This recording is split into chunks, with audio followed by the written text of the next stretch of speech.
వికసిత పుష్పాలు కార్యక్రమానికి స్వాగతం, సుస్వాగతం. ఈ రోజు మనం సీజన్ 3లో 41వ రోజుకి చేరుకున్నాం. మరి మనందరి మార్గదర్శి, మనందరి గురువు, మన జగద్గురువు బ్రహ్మర్షి పత్రిజీకి హృదయపూర్వకంగా ధన్యవాదాలు తెలుపుకుంటూ కార్యక్రమంలోనికి వద్దాం. ఈ రోజు ఈ 41వ రోజుకి మనకి మన గౌతమ్ గారు వైజాగ్ నుంచి వచ్చారు. సీనియర్ మాస్టర్ 2010 నుంచి విశేషంగా ధ్యానం చేస్తూ, ధ్యాన ప్రచారం చేస్తూ ఎన్నో అద్భుతమైనటువంటి క్లాసులు చెప్తూ సార్ వారి జీవితంలో వారికి ఉన్నటువంటి మార్పులు, ప్రతి మనిషికి ఏది అవసరమో, ఎలా ఎక్కడ ఉండాలి అనేవి విశేషంగా చెప్తూ ఎన్నో పుస్తకాలని స్వాధ్యాయం ద్వారా ఎంతో మందికి ఇన్స్పిరేషన్ ఇస్తున్నారు. మరి అలాంటి గౌతమ్ గారు ఈ రోజు మన ఈ కార్యక్రమంలో వారి అనుభవ జ్ఞానాన్ని పంచుకోవాల్సిందిగా ప్రార్థిస్తూ, వెల్కమ్ సార్. నమస్తే అండి. సార్ అన్మ్యూట్ చేసుకోండి. Yes, sir. Please continue. Thank you madam. Thank you for inviting me. అద్భుతమైన ఆధ్యాత్మిక సమయం, బ్రహ్మముహూర్తం ఇంకా ఉంది. ఈ ఉషస్సు ఎంత అద్భుతమైనదంటే ప్రతిరోజు ధ్యానం చేసి వివిధ రకాలైనటువంటి మాస్టర్స్ వాళ్ళకి అనుభవ జ్ఞానాన్ని ధ్యానానికి ముందు ధ్యానానికి తర్వాత ఒక చక్కటి ఆలోచనతో ఎంతో మందికి కొత్త వాళ్ళకి ఇన్స్పిరేషన్ కలిగించే విధంగా ఈ అద్భుతమైనటువంటి ప్రోగ్రాం, ముఖ్యంగా వికసిత పుష్పాలు అనే వర్డ్ ఎవరు చూజ్ చేశారో కానీ చాలా అద్భుతమైనటువంటి, అసలు ఆ వర్డ్ చూస్తేనే చాలా అద్భుతం అనిపించింది. అంటే ధ్యానానికి ముందర మొగ్గలైతే ధ్యానం తర్వాత వికసించిన పుష్పాల్లాగా సహస్రారం ఓపెన్ అయిన వాళ్ళు ఎంతో మంది మాస్టర్స్ ఉన్నారు. దీనికి వికసిత పుష్పాలను పేరు పెట్టిన వాళ్ళు ఎవరో వాళ్ళకి నిజంగా అభినందనలు తెలియజేసుకుంటూ, మరి ప్రేక్షకులకి వీక్షకులకి పిఎంసి డిజిటల్ ఛానల్ ప్రేక్షకులు వీక్షకులు వీళ్ళందరికీ కూడాను ఉషోదయపు మరి అభినందనలు తెలియజేసుకుంటూ, అత్యంత అద్భుతమైనటువంటి ఆధ్యాత్మిక సమయంలో చక్కటి విషయాలు నాకు షేర్ చేసుకోవడానికి అవకాశం కలిగించినటువంటి పిఎంసి డిజిటల్ ఛానల్కి నేను థ్యాంక్ఫుల్నెస్ గా కృతజ్ఞత తెలియజేసుకుంటూ, మన సద్గురు బ్రహ్మర్షి పత్రిజీ గారు ఎంత అద్భుతమైనటువంటి ప్లాట్ఫామ్ మనకి ఇచ్చారంటే, లేకపోతే తెగిన గాలిపటాల్లాగా కొంతమంది, చుక్కాని లేని నావల్లాగా ఎంతో మంది ఎటు పడితే అటు జీవితం ఎటు తీసుకెళ్తే ఆ క్షణానికి ఎటువంటి ఆలోచన ఇస్తే ఆలోచనతో ఆ నిర్ణయాలతో జీవితాన్ని ఎటు పడితే అటు తీసుకెళ్ళిపోతూ అర్థం పర్థం లేకుండా ఎన్నో విషయాలు చేసుకుంటూ వచ్చాం. అటువంటి ఎంతో మంది యొక్క అనుభవాలు విన్న తర్వాత చెప్తున్న మాట ఇది. నాది కూడాను, స్వయం కూడా. నిర్ణయాలు తీసుకునే అంత స్వేచ్ఛ కానీ, నిర్ణయాలు తీసుకునే అంత సంకల్ప బలం కూడా లేని స్థితి నుంచి అద్భుతమైన సంకల్ప సిద్ధి వచ్చే అంత స్థితికి తీసుకొచ్చినటువంటి మన గురువు గారికి నిజంగా అభినందన తెలియజేసుకుంటూ, హృదయపూర్వకంగా కృతజ్ఞత తెలియజేసుకుంటూ, ఎప్పుడు గుర్తు చేసుకుంటూ, సదా చేసుకుంటూ, ధ్యానం అనే మాట ఎన్నోసార్లు విన్నాం, చిన్నప్పటి నుంచి వింటూనే ఉన్నాం. అవి సినిమా పాటల దగ్గర నుంచి అన్నిట్లో వింటూనే ఉన్నాం. ఏకాగ్రతతో ధ్యానం చేసి లోకేశ్వరుని చేరవచ్చురా అని. కానీ పూజ అనే మాట మనకి తెలిసిపోతూ ఉంటుంది, యజ్ఞం అనే మాట మనకి తెలిసిపోతూ ఉంటుంది, అన్ని పదాలు తెలిసిపోతున్నాయి. తపస్సు అంటే ఏదో తెలిసిన విషయంలాగానే అనిపించేది. కానీ ధ్యానం అనే మాటని ఎన్నిసార్లు వచ్చినా పట్టించుకోలేదు. అసలు అదేదో వర్డ్. ధ్యానం చేయటం అంటే కదలకుండా కూర్చోటమేమో, అది మనకు సంబంధం లేని వ్యవహారం అసలు అదంతా కూడాను. ఎక్కడో ఎవరో హిమాలయాల్లో చేసేది ముక్కు మూసుకొని, మనకు సంబంధం లేదు అనుకునేవాడు. అసలు అంత ఫోకస్, అంత కాన్సన్ట్రేట్ కూడా చేయలేదు ఆ వర్డ్ మీద. అలాంటిది అది కరతల మలకం అంటారు. అంటే చాలా ఈజీగా చేతిలో ఉసిరికాయలాగా ఇలా తీయంగానే కనబడేట్టుగా, ది సీక్రెట్ బట్ట బయలైపోయినట్టుగా పత్రిజీ గారు ఏదో గురువులు శిష్యులకి ఏదో చెవిలో గుహ్యంగా ఎవరు వినపడకుండా నువ్వు ఇది చెయ్యి అని ఏదో పంచాక్షరి ఇచ్చినట్టు, ఏదో ఒక నామజపం ఇచ్చినట్టు ఇది కూడా అలాగే చెప్పేవాళ్ళు. అది కూడా వాడికి అర్హత ఉండాలి, వాడికి ఆ యొక్క ఏదో యమనియమాల్లో పతంజలి మహర్షి చెప్పినప్పుడు యమనియమాలు వచ్చిన తర్వాతే ధ్యానం చేయాలి అనుకుంటే, పత్రిజీ గారు దాన్ని అత్యంత అద్భుతంగా, అరే రోగం ఉన్నవాడికి ఔషధం అవసరం కానీ ఆరోగ్యవంతుడికి ఔషధం ఎందుకు, కాబట్టి మనందరూ రోగగ్రస్తులై ఉన్నారు కాబట్టి మీరందరికీ మీకు ఇప్పుడు ఔషధం అవసరం కాబట్టి ఆ ధ్యానం ఇప్పుడు అవసరం. యమనియమాలు పాటించగలిగిన వాడికి ధ్యానంతో అసలు పనేమిటి? నిజమే కదా! ధ్యానం చేస్తేనే యమనియమాలు పాటించగలుగుతారు అనే ఒక అద్భుతమైనటువంటి, భిన్నమైనటువంటి కోణంలో ఆలోచించి, ఇది ప్రస్తుత మానవాళికి ఎప్పటికి అంటే ఏదో తిక్క కుదిరితే ఇదవుతుంది. పెళ్లి చేద్దాం అనుకుంటే, పెళ్లి చేస్తే తిక్క కుదురుతుంది అనుకుంటారు. అది అలాగే ఇది కూడాను. అలాంటి స్థితిలో మీరు ధ్యానం చేయండి. ఎమర్జెంట్‌గా ధ్యానం చేస్తే మిగతావన్నీ అవే సర్దుకుంటాయని మనకి తెలియజేసి, మిగతావన్నిటిని మనకి మార్చినటువంటి అత్యంత అద్భుతమైనటువంటి గురువుగారు మనకి. అయితే నాకు నేపథ్యానికొచ్చేసరికి నేను చిన్నప్పటి నుంచి కూడాను ఒక ఆర్థోడాక్స్ ఫ్యామిలీలో ఉన్నప్పటికీ పూజలు, పునస్కార యజ్ఞాలు గూడా చేసే స్థితిలో బోలెడు డబ్బు ఖర్చు పెట్టి యజ్ఞాలు చేస్తుంటే నేను చాలా వెటకారంగా నవ్వుకునేవాడిని. ఇన్నిలా వేలు ఖర్చు పెట్టి ఎందుకిలా వేస్ట్ చేస్తున్నారు? ఆవు నెయ్యి ఏంటి యజ్ఞంలో వేయటం ఏంటి? ఇయన్నీ పిచ్చి పిచ్చి పనులు, డబ్బు వృధా అని పిచ్చి కాలిక్యులేషన్స్ ఏసేవాళ్ళం. ఎంత మూఢనమ్మకాలంటే ప్రతిరోజు ప్రతి ఒక్కళ్ళు దీపారాధన గనక చేస్తే ఇన్ని కోట్ల కుటుంబాలు ప్రతిరోజు ప్రతి ఇంట్లో కోట్ల ఇళ్లల్లో దీపారాధన చేస్తే ఎన్ని గ్యాలన్ల నూనె ఖర్చవుతుంది. ఇన్ని గ్యాలన్ల నూనె తయారు చేయటానికి రైతులు ఎంత శ్రమిస్తారు?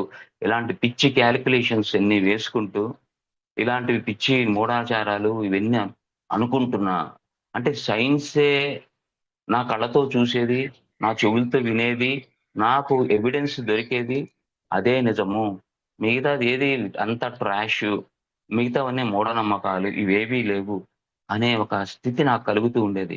ఇక విగ్రహారాధనలైతే తీసి అవతల పడేయండి. మొదటి దగ్గర నుంచే అసలు ఇది ఎలాగుండేదంటే, తిరుపతిలో ఒకసారి కళ్యాణ మహోత్సవం చేసినప్పుడు మా కుటుంబంతో ఎళ్ళినప్పుడు చిన్నప్పుడే అక్కడ శ్రీ వెంకటేశ్వర స్వామి కళ్యాణం చేస్తున్నప్పుడు పూజారులే మంగళసూత్రాలు అవి ఇటు మారుతూ నాకనిపిచ్చింది.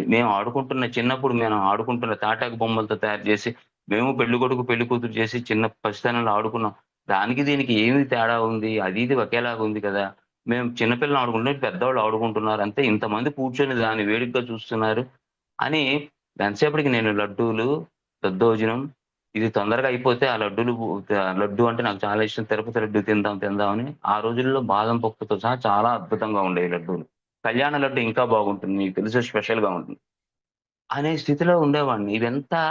అదేదో అసలు ఇదంతా నిజం కాదు. ఇది అబద్ధం. ఇదంతా పిచ్చి మాలోకం. ఇట్స్ ఎ మ్యాడ్ వరల్డ్ అనిపిస్తూ ఉండేది. అటువంటి స్థితిలో అలాగే పెరుగుతున్నప్పుడు ఇంకా సైన్స్ మీద ఆకర్షణ పెరుగుతుంది. Science and psychology. ఈ పుస్తకాలు చదువుతూ నా క్లాస్ బుక్స్‌కి మనం చదివే గ్రూప్స్‌కి వీటికి సంబంధం లేకపోయినా మాక్సిమం లైబ్రరీలో గడుపుతూ రిఫరెన్స్ బుక్స్ చదువుతూ వీటితో మనం డిస్కస్ చేస్తూ వీటిలో ఫ్రెండ్స్ దగ్గర ఇవి మాట్లాడుతూ ఇవి డిస్కస్ చేస్తూ వీటన్నిటిని ఖండించుకుంటూ ఇవన్నీ చేసుకుంటూ చివరికి ఇంటర్మీడియేట్ ఆ స్టేజ్‌కొచ్చేసరికి ఇంటర్నేషనల్ ఎథిస్ట్ కాన్ఫరెన్స్‌లని జరిగేవి. అంటే ప్రపంచ నాస్తిక మహాసభలండి. ఇప్పుడు మనకి ధ్యాన మహాసభలు ఎలా జరుగుతున్నాయో, అప్పట్లో ఇప్పటికి జరుగుతున్నాయి. ప్రపంచ నాస్తిక మహాసభలు. ఈ ఇంటర్నేషనల్ ఎథిస్ట్ కాన్ఫరెన్సెస్ జరిగినప్పుడు మేము చాలా ఎక్కువ వాటికి మనం ఇప్పుడు ఎలాగైతే ధ్యాన మహాచక్రంలో సేవాదళ్ వాళ్ళు ఎలా పనిచేస్తున్నారో, అలా మేము పనిచేసేవాళ్ళం. మీరందరూ వినే ఉంటారు. డాక్టర్ లవణం, సమరం, విజయం వీళ్ళందరూ బ్రదర్స్. ఓపరాజు రామచంద్రరావు గారు, గోరా గారంటారు. నాస్తిక ఇది స్థాపించిందాయనే. వాళ్ళ యొక్క వాదనలు గాని, వాళ్ళ యొక్క ఇది గాని చాలా అద్భుతంగా అసలు లాజికల్‌గా ఆ ఇంటెలిజెన్స్ ఎలాగుంటుందంటే, వాళ్ళు జన విజ్ఞాన వేదికలో గూడా ఉండేవాళ్ళు. ఎక్కడైనా ఈ యొక్క హిస్టీరియా అనేవాళ్ళు పూనకాలు అవి వస్తున్న చోట, మాస్ హిస్టీరియా గూడా వస్తూ ఉండేది కొన్ని గ్రామాల్లో. మాస్ హిస్టీరియా అంటారు. ఈ యొక్క ఆహ్, పూనకాలు వస్తున్నప్పుడు అక్కడికెళ్ళి వాళ్ళు దాన్ని సత్యాన్ని చెప్తూ ఉండేవాళ్ళు. ఇలాంటి నాస్తిక మహాసభలు జరుగుతున్నప్పుడు మా యొక్క డ్యూటీ ఏంటంటే ఫారెన్ నుంచి ప్రొఫెసర్స్ వచ్చేవాళ్ళు. గొప్ప గొప్ప ప్రొఫెసర్స్ వాళ్ళందరూ కూడాను హాలండ్ నుంచి, ఆస్ట్రేలియా నుంచి రకరకాల దేశాల నుంచి వచ్చేవాళ్ళు. చాలా గొప్ప కాన్ఫరెన్స్ జరిగేది. వాళ్ళందరూ తెలివి తక్కువ వాళ్ళెవరు కాదు. చాలా మేధావులు, చాలా సైన్స్ తెలిసిన వాళ్ళు, గొప్ప గొప్ప ప్రొఫెసర్‌లు. వాళ్ళందరూ కూడాను దాన్ని గూడా వారానికొకసారి జరిగేది. ఈ యొక్క విషయం డిబేట్ జరుగుతుండేది. దాన్ని గూడా సత్సంగం అనేవాళ్ళండి. దాన్ని గూడా ఏమనేవాళ్ళు, సత్సంగమనే పిలిచేవాళ్ళం. దాన్ని గూడా సజ్జనులతో సాంగత్యమే. ఎందుకంటే అక్కడున్న వాళ్ళందరూ గూడాను సజ్జనులే. మొత్తం అందరూ మంచి వ్యక్తులు. ఎప్పుడూ కూడాను సంఘానికి సహాయం చేయటానికి, హెల్ప్ చేయటానికి, అన్నిటికీ సిద్ధంగా ఉండేవాళ్ళు. ఎటువంటి హెల్ప్ కావాలన్నా ఆ సామాజిక స్పృహతో ఉండేవాళ్ళే అంతా కూడాను. దాని గురించి చెప్తూ ఉండేవాళ్ళు. వాళ్ళెవరు కూడాను ఇక్కడ ఒకటే విషయం జరుగుతుంది. ఏంటంటే దేవుడిని నమ్మటం, నమ్మకపోవటం 2 వర్గాలే కానీ, చాలా మంది నమ్మిన మూర్ఖుల కన్నా గూడాను వీళ్ళు ఎంతో అద్భుతంగా ఉండేవాళ్ళు.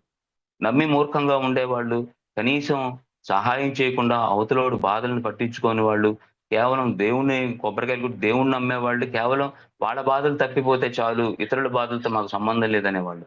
కానీ నిజంగా ఈ సంఘం వీళ్ళందరూ కూడాను, ఈ యతీస్ట్ సంఘం కూడా చాలా మంది ఏమనుకునేవాళ్ళంటే, దేవుడిని నమ్మని వాళ్ళందరూ రాక్షసులేమో, వాడికి ఇంక పాపభీతి ఉండదేమో అనుకునేవాళ్ళు. ఎక్కువ పాపభీతి వీళ్ళకే ఉండేవాళ్ళు. వాళ్ళందరూ ఈ హింస చేసేవాళ్ళు కాదండి. చాలా మంది అందులో శాకాహారులే ఉండేవాళ్ళు. వాళ్ళు హింస ఒప్పుకునేవాళ్ళు కాదు. నన్ను చాలా మంది అడిగేవాళ్ళు. "నువ్వు ఎందుకురా నువ్వు మరి నువ్వు నాస్తికుడివి కదా! మరి ఈ విషయం దగ్గరికొచ్చేసరికి నువ్వెందుకని" అంటే, దేవుణ్ణి నమ్మటం, నమ్మకపోవటం అనేది అది నమ్మకానికి సంబంధించిన వ్యవహారం. కానీ, ఈ హింస అనేది హృదయానికి సంబంధించిన వ్యవహారం. నేను ఆ రోజుల్లోనే చెప్పాం. ఇది హృదయానికి సంబంధించిన వ్యవహారం. మీరందరూ మనసుతో ఆలోచిస్తున్నారు కాబట్టి తినగలుగుతున్నారు. హృదయంతో ఆలోచించండి మీరు, దాన్ని తినలేరు. ప్రతి ఒక్కళ్ళు హృదయంతో ఆలోచించాలి. హృదయం అనే దాన్ని ఉపయోగించండి అని ఆ రోజుల్లోనే ఎన్నో పుస్తకాలు చదివాము కాబట్టి, ఎన్ని పుస్తకాలు చదివామంటే ఏది వదిలేవాళ్ళం కాదండి. కాకపోతే పురాణాలు, ఇతిహాసాలు, గరుడ పురాణాలు ఇవన్నీ ఇలాంటివి ఏవో ఇలాంటివి చదవలేదు మనకి సంబంధించినవి. అవన్నీ పెద్ద లైబ్రరీ ఉండేది మా గ్రాండ్ ఫాదర్ దగ్గర. 6 నెలలకోసారి అన్నీ దులిపేసి, క్లీన్ చేసి పెట్టడం వెళ్లి వచ్చేస్తూ ఉండేవాళ్ళం తప్ప పెద్దగా చదవటానికి ఇష్టపడేది కాదు. ఎందుకంటే అవన్నీ శ్లోకాలతో ఉండేవి. సంస్కృతం ఎక్కువుండేది. తర్వాత అవి చదవాలంటే చాలా ఎందుకు ఇవన్నీ అబద్దాలనివి ఒక ఫిక్స్ అయిపోయింది మైండ్. ఇవన్నీ కూడాను ఏదో ఉబ్బుసుపోక మధ్యయుగంలో ఏవో రాశారు ఈళ్ళంతాను కూర్చొని టీవీలు లేవు, మొబైల్స్ లేవు, ఏమీ లేవు కాబట్టి, ఆ రోజుల్లో ప్రతి ఒక్కడు ఎవడికి తోచింది ఆడు రాసి పడేశాడు అనే ఒక ఇది ఉండేదనమాట. ఆలోచన ఉండేది. అందుకని వాటిని పట్టించుకోలేదు. కానీ ఏవన్నా చిన్న చిన్న బుక్‌లెట్స్ చదువుతుంటే ఇది బాగుంది. భగవద్గీత ఇలాంటివి టేప్ రికార్డర్‌లో పెడుతూ ఉండేవాళ్ళు కాబట్టి ఇవి చాలా అద్భుతంగా అనిపించేవి. ఆచరించతగ్గవి. ఇవన్నీ కూడాను ఒక మనిషి కంప్లీట్ మ్యాన్. ఇవన్నీ ఆచరించగలిగితే కంప్లీట్ మ్యాన్ అవుతాడు. వీటిని నేను వ్యతిరేకించేవాడిని కాదు. ఎప్పుడైనా ఎవరైనా ఇబ్బందులుంటే భగవద్గీత శ్లోకాలు కూడాను కోట్ చేసేవాడు. మనకు తెలిసిన ఘంటసాల గారి పాడిన భగవద్గీత శ్లోకాలు మాత్రమే. మిగతావి పట్టించుకునేవాళ్ళం కాదు మళ్ళీ. ఎందుకంటే వీటితో బాగా మనకి ఇదుండేది. ఆహ్, సో వాటిల్ని మేము ఎగ్జాంపుల్స్‌గా తీసుకొని చెప్తూ ఉండేవాళ్ళం. అందులో మహాత్మా గాంధీ గారు కోట్ చేసినటువంటి ఏంటంటే, ఎప్పుడైతే నా జీవితంలో సమస్యలు వస్తాయో, ఆ సమస్యలకు పరిష్కారం నాకు భగవద్గీత చూపించింది అని ఆయన చెప్తూ ఉండేవాడు కాబట్టి, భగవద్గీత ఒక ఆదర్శ గ్రంథంగానే మేము చూసేవాళ్ళం. అందులో నేనే దేవుడిని అని కూడా శ్రీకృష్ణుడు చెప్పలేదు కదా! అందుకని అవన్నీ కూడా చాలా అద్భుతంగా ఉండేది. దాని గురించి ఇంట్లో డిస్కస్ చేస్తున్నప్పుడు శ్రద్ధగానే వినేవాళ్ళం. కానీ ఈ డబ్బు ఖర్చు పెట్టే విధానము, తీర్థయాత్ర తిరగటం, గుళ్ళో తిరగటం ఇవన్నీ పెద్దగా నచ్చేవి కావు. సో, ఈ నేపథ్యంలో ఉన్నప్పుడు అలా జరిగిపోతుంది జీవితం. కానీ మానవుడికి మా మా కజిన్ అనేవాడు. "నువ్విప్పుడు దేవుడిని నమ్మట్లేదు కానీ, నీకు గనక కొన్ని కష్టాలొస్తే నువ్వు ఆటోమేటిక్‌గా దేవుడిని నమ్ముతావు" అని ఒక మా కజిన్ అంటుంటే నవ్వుకుంటూ ఉండేవాడిని. కష్టాలకి అంటే మీరందరూ కష్టాలు వస్తేనే మీరు దేవుడిని నమ్ముతున్నారు. వచ్చిన కష్టాలకి కారణం మేము కాదు. ఎవరో ఉన్నాడు పైన. వాడిస్తున్న కష్టాలు ఇవన్నీ కూడా అని చెప్పేసి ఆ భగవంతుడిని మీరు డిపెండ్ అవుతున్నారు. నిజానికి ఆ పైన ఎవరో ఉన్నారని మీరు అనుకుంటున్నారు కాబట్టే మీరు సృష్టించుకున్న కష్టాలను ఎవరి మీదో వేస్తున్నారు. కానీ వీటన్నిటికి కారణం మనమే.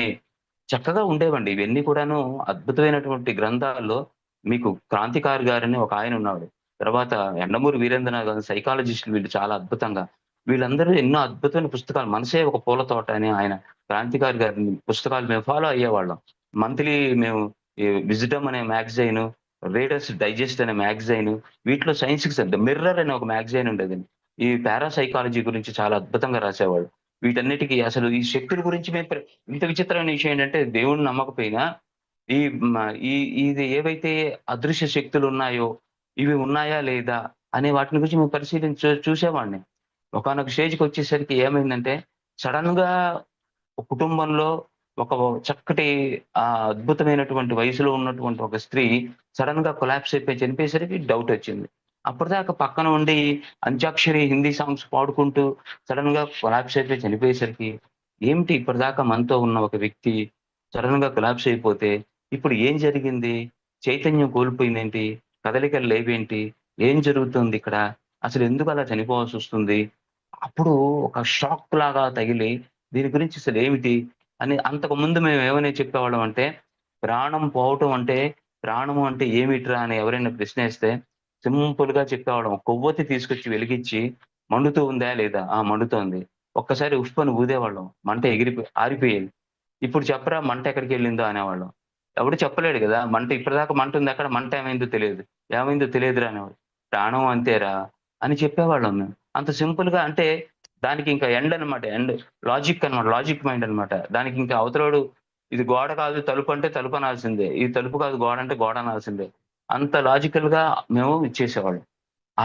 గెలవటం అనేది ధ్యేయం తప్ప, ఇక్కడ సత్యం కన్నా కూడాను మనిషి గెలవటం అనేది ధ్యేయంగా ఉండేది.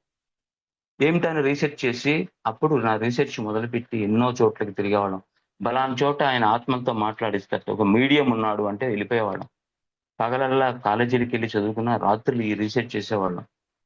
పలానా చోట ఆయనున్నాడు, ఆయన ఆత్మతో మాట్లాడిస్తాడట. పద వెళ్దాం. వెళ్ళిపోయేవాళ్ళం చాలా దూరాలు, ఎంత దూరాలు. ఈళ్ళు తీర్థయాత్రలకు ఎలా ఖర్చు పెడతారో నేనప్పుడు అలా ఖర్చు పెట్టేవాడిని పాకెట్ మనీని. వెళ్ళిపోయి కూర్చునేవాడిని. కూర్చొని రాత్రులు ఆయన పూజలు చేస్తూ ఉండేవాళ్ళు. శ్మశానాల్లో చేస్తుండేవాడు. ఒక ముస్లిం ఆయన దగ్గరికెళ్ళాను నసీరుద్దీన్. ఆయన పేరు కూడా గుర్తుంది. ఆయన చాలా వయసు తక్కువే 30, 35 ఇయర్స్ ఉండేవి ఆ రోజుల్లో. మేము ఇంటర్మీడియేట్ చదువుతుంటాం. ఆయన ఎన్నో రోజులు ఆయన దగ్గరికెళ్ళి రాత్రి కూర్చునేవాళ్ళం. ఏవో చేస్తూ ఉండేవాడు. ఆయన కొన్ని మీకు నేను జిన్నాతుల్ని చూపిస్తాను, పరీలని చూపిస్తాను. ఏదో రోజు వాళ్ళతో విందు నేను చేయిస్తాను. వాళ్ళందరూ భూమిలోనే ఉంటారు. వాళ్ళని పిలిస్తే వస్తారు. ఒక్కసారిగా పిలిచామంటే మీరు భయపడతారు. కాబట్టి నేను మీకేం చేస్తానంటే కొంత మీకు సాధనలిస్తాను. ఆ సాధనని మీరు చేసిన తర్వాత ఆ తర్వాత మీరు చేయండంటే ఆ రోజుల్లో మేము అవి కూడా చేసాం. లా ఇలాహ ఇల్లల్లాహ్ ముహమ్మదుర్ రసూలుల్లాహ్ ఇలాంటివేవో చదివి నమాజులు గిమాజులు చేసి ఏది ఎక్కడ మాకు కావాలి. అందులో ఒక నావెల్ చదివాను 'మంచు పల్లకి' అని. నేను 10థ్ క్లాస్‌లో ఉన్నప్పుడు చదివాను 'మంచు పల్లకి'. 'మంచు పల్లకి' ఎవరు రాసారో ఏంటో గుర్తులేదు కానీ, అందులో తను ప్రేమించిన అమ్మాయి చనిపోయినప్పుడు వాడు పిచ్చివాడైపోయి హిమాలయ పర్వతాలకెళ్ళి, హిమాలయ పర్వతాల్లో గుహలో ఒక సాధువు సన్యాసి అద్భుతంగా ధ్యానం చేస్తుంటే, ఆయన కాళ్ళ మీద పడిపోతాడు. నాకెలాగైనా తన్ని చూపించమంటే, ఒక్కసారే నేను చూపించగలను అని అంటాడాయన. ఒక్కసారి చూపించండి చాలు నేను మాట్లాడతాను అని అంటాడు. అప్పుడు అతను ఆ వ్యక్తిని ఇన్వైట్ చేస్తే ఆ వ్యక్తి వస్తుంది. అతను ఆ వర్ణన ఎంత అద్భుతంగా ఉంటుందంటే, ఒక మంచు తెరలాగా ఆమె కనబడుతూ ఉంటుంది. కాసేపు కాన్వర్సేషన్ జరుగుతుందనమాట వీళ్ళ మధ్యలో. ఆ తర్వాత వెళ్ళిపోతుంది. కొంత ఇతనికి మనసు ఊరట జరుగుతుంది. నేను ఈ లోకాల్లో హాయిగా ఉన్నాను. చాలా అద్భుతంగా ఉన్నాను. ఈ డైమెన్షన్‌లో గూడాను, ఈ ప్లేన్స్‌లో గూడాను ఒక జీవితం ఉంటుంది. నువ్వేం గాబరా పడొద్దు. నువ్వు గూడా తర్వాత వస్తావు. హాయిగా ఈ ప్లేన్స్‌లో మనం జీవించొచ్చు. నీ జీవితాన్ని నువ్వు హాయిగా జీవించు అని ఆమె చెప్పడం ఏదో జరుగుతుంది. 10థ్ క్లాస్‌లో ఎప్పుడు చదివాను. కానీ అది ఎంత అద్భుతంగా అనిపించిందంటే ఫ్యాంటసీగా అనిపించవచ్చు, నిజం కావచ్చు. ఏమీ తెలియని డైలమా అది. కానీ 1కి 10 సార్లు ఆ పుస్తకం చదవటం జరిగింది. అలాంటి మూవీస్ వస్తే మాత్రం ఫస్ట్ నేనే వెళ్ళిపోయేవాడిని. ఇంగ్లీష్ మూవీస్ వస్తూ ఉండేవన్నమాట.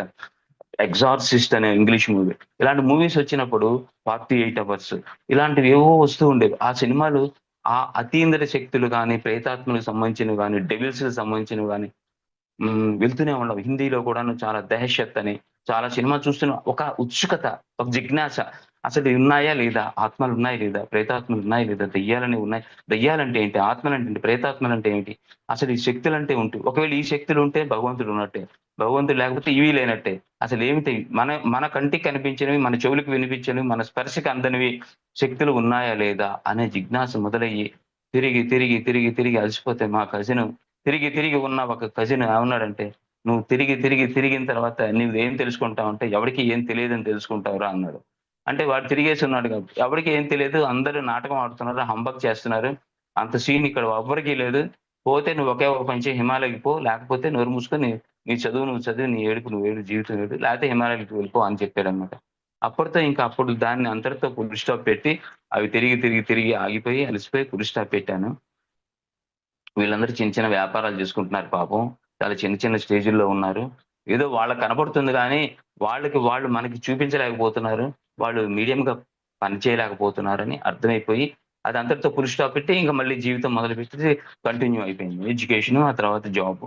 అన్నీ చేసుకుంటూ వస్తున్న తర్వాత, ఒక సర్టెన్ ఏజ్ వచ్చిన తర్వాత అయితే ఇక్కడ పూజలు పునస్కారాలు లేవు కానీ, బుద్ధుడంటే చాలా ఇష్టం ఉండేది. ఎందుకంటే ఒక అద్భుతమైనటువంటి ఒక మ్యాగ్నెట్ లాగుతూ ఉండేది. మా ఇంట్లో ఒక పోర్ట్రెయిట్ ఉండేది. ఎందుకు మా ఫాదర్ బుద్ధుడు అంటే అందరికీ ఇష్టమే. ప్రతి వాళ్ళ ఇంట్లోనూ చిత్రం ఉంటుంది. ఒక విగ్రహం ఉంటుంది. ఇప్పుడే కాదు మొదటి దగ్గర నుంచి ఉంటుంది.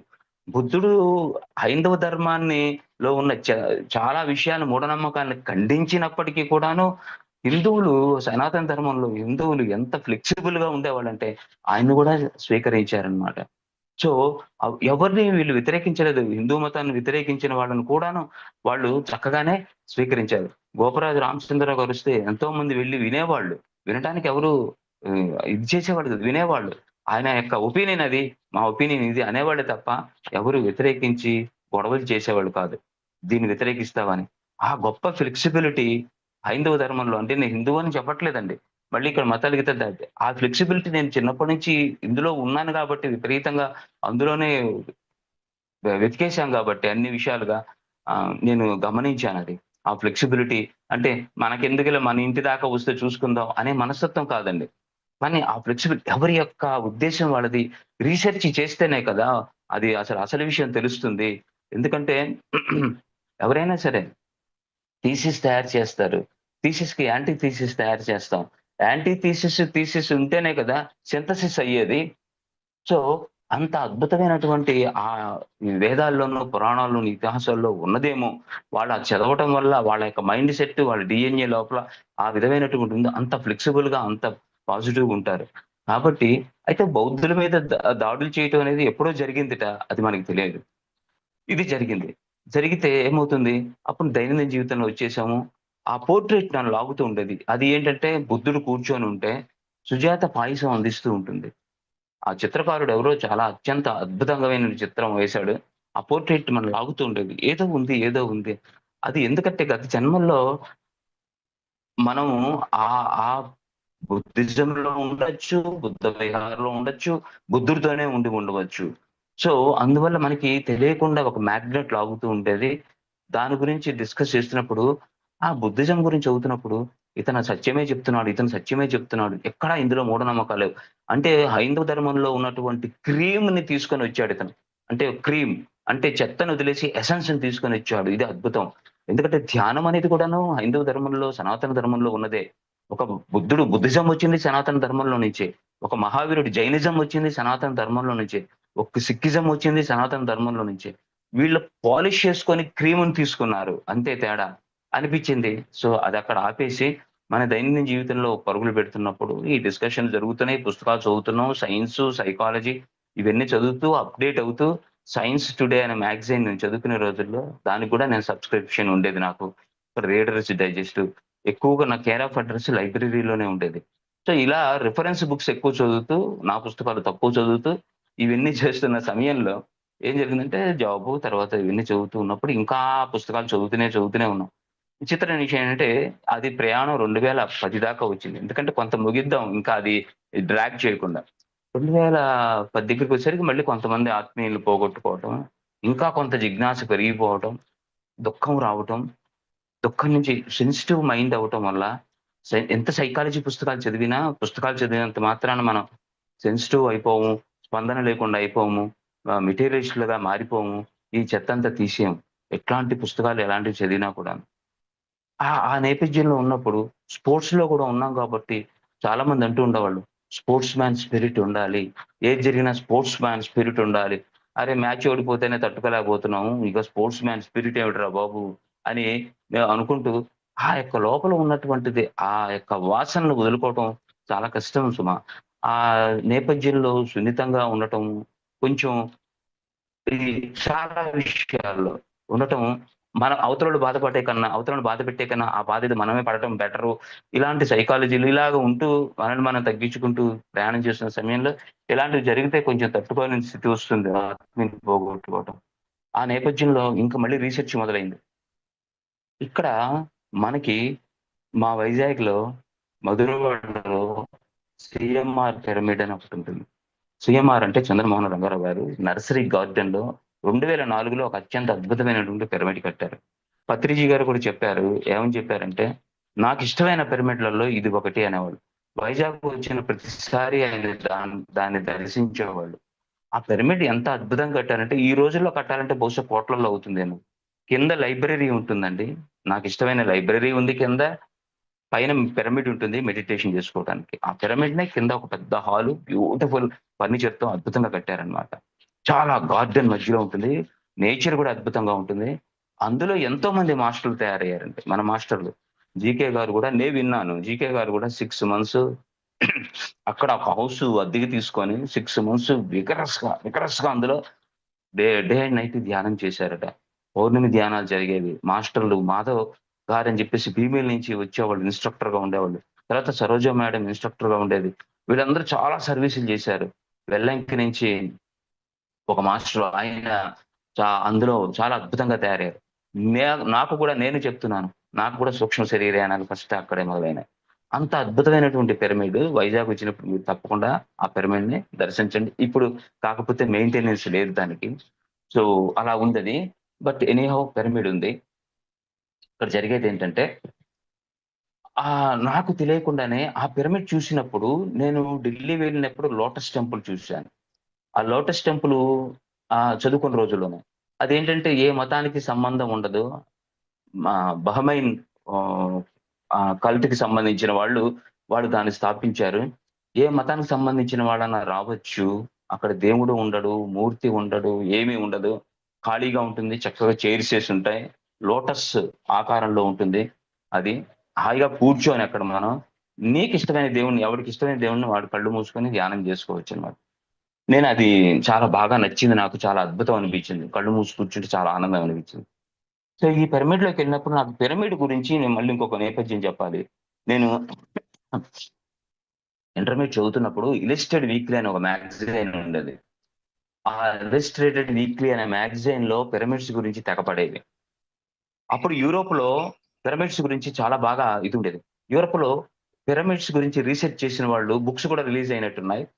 అందులో కూర్చుంటే ఎటువంటి రోగాలన్నా తగ్గిపోతాయని ఒక ఇది ఆర్టికల్స్ పడుతూ ఉంటే రీసెర్చ్ చేస్తే ప్రతి ఒక్కళ్ళు యూరోప్‌లో ఏం చేసేవాళ్ళంటే వాళ్ళ ఇల్లు లాన్స్ ఉంటాయి. పెద్ద పెద్ద ఇల్లులు, పెద్ద గార్డెన్స్, లాన్స్ ఉంటాయి. ఆ లాన్స్‌లో ప్రతి ఒక్కళ్ళు పిరమిడ్స్ అంటే డిస్మాంటిల్ చేయొచ్చనమాట. అప్పటికప్పుడు కట్టుకునే క్యాన్వాస్‌తో కట్టుకునేటువంటి టెంట్‌లేసుకున్నట్టుగా పిరమిడ్స్ కట్టుకునేవాళ్ళు. ప్రతి ఇంటికి పిరమిడ్‌లు ఉండేవప్పుడు. వాళ్ళు అందులో కాలు విరిగినా, చెయ్యి ఇరిగినా ఏదైనా ఇబ్బందులొస్తేనే అందులో ఎళ్లి పడుకునేవాళ్ళు ఒక 4, 5 రోజులు.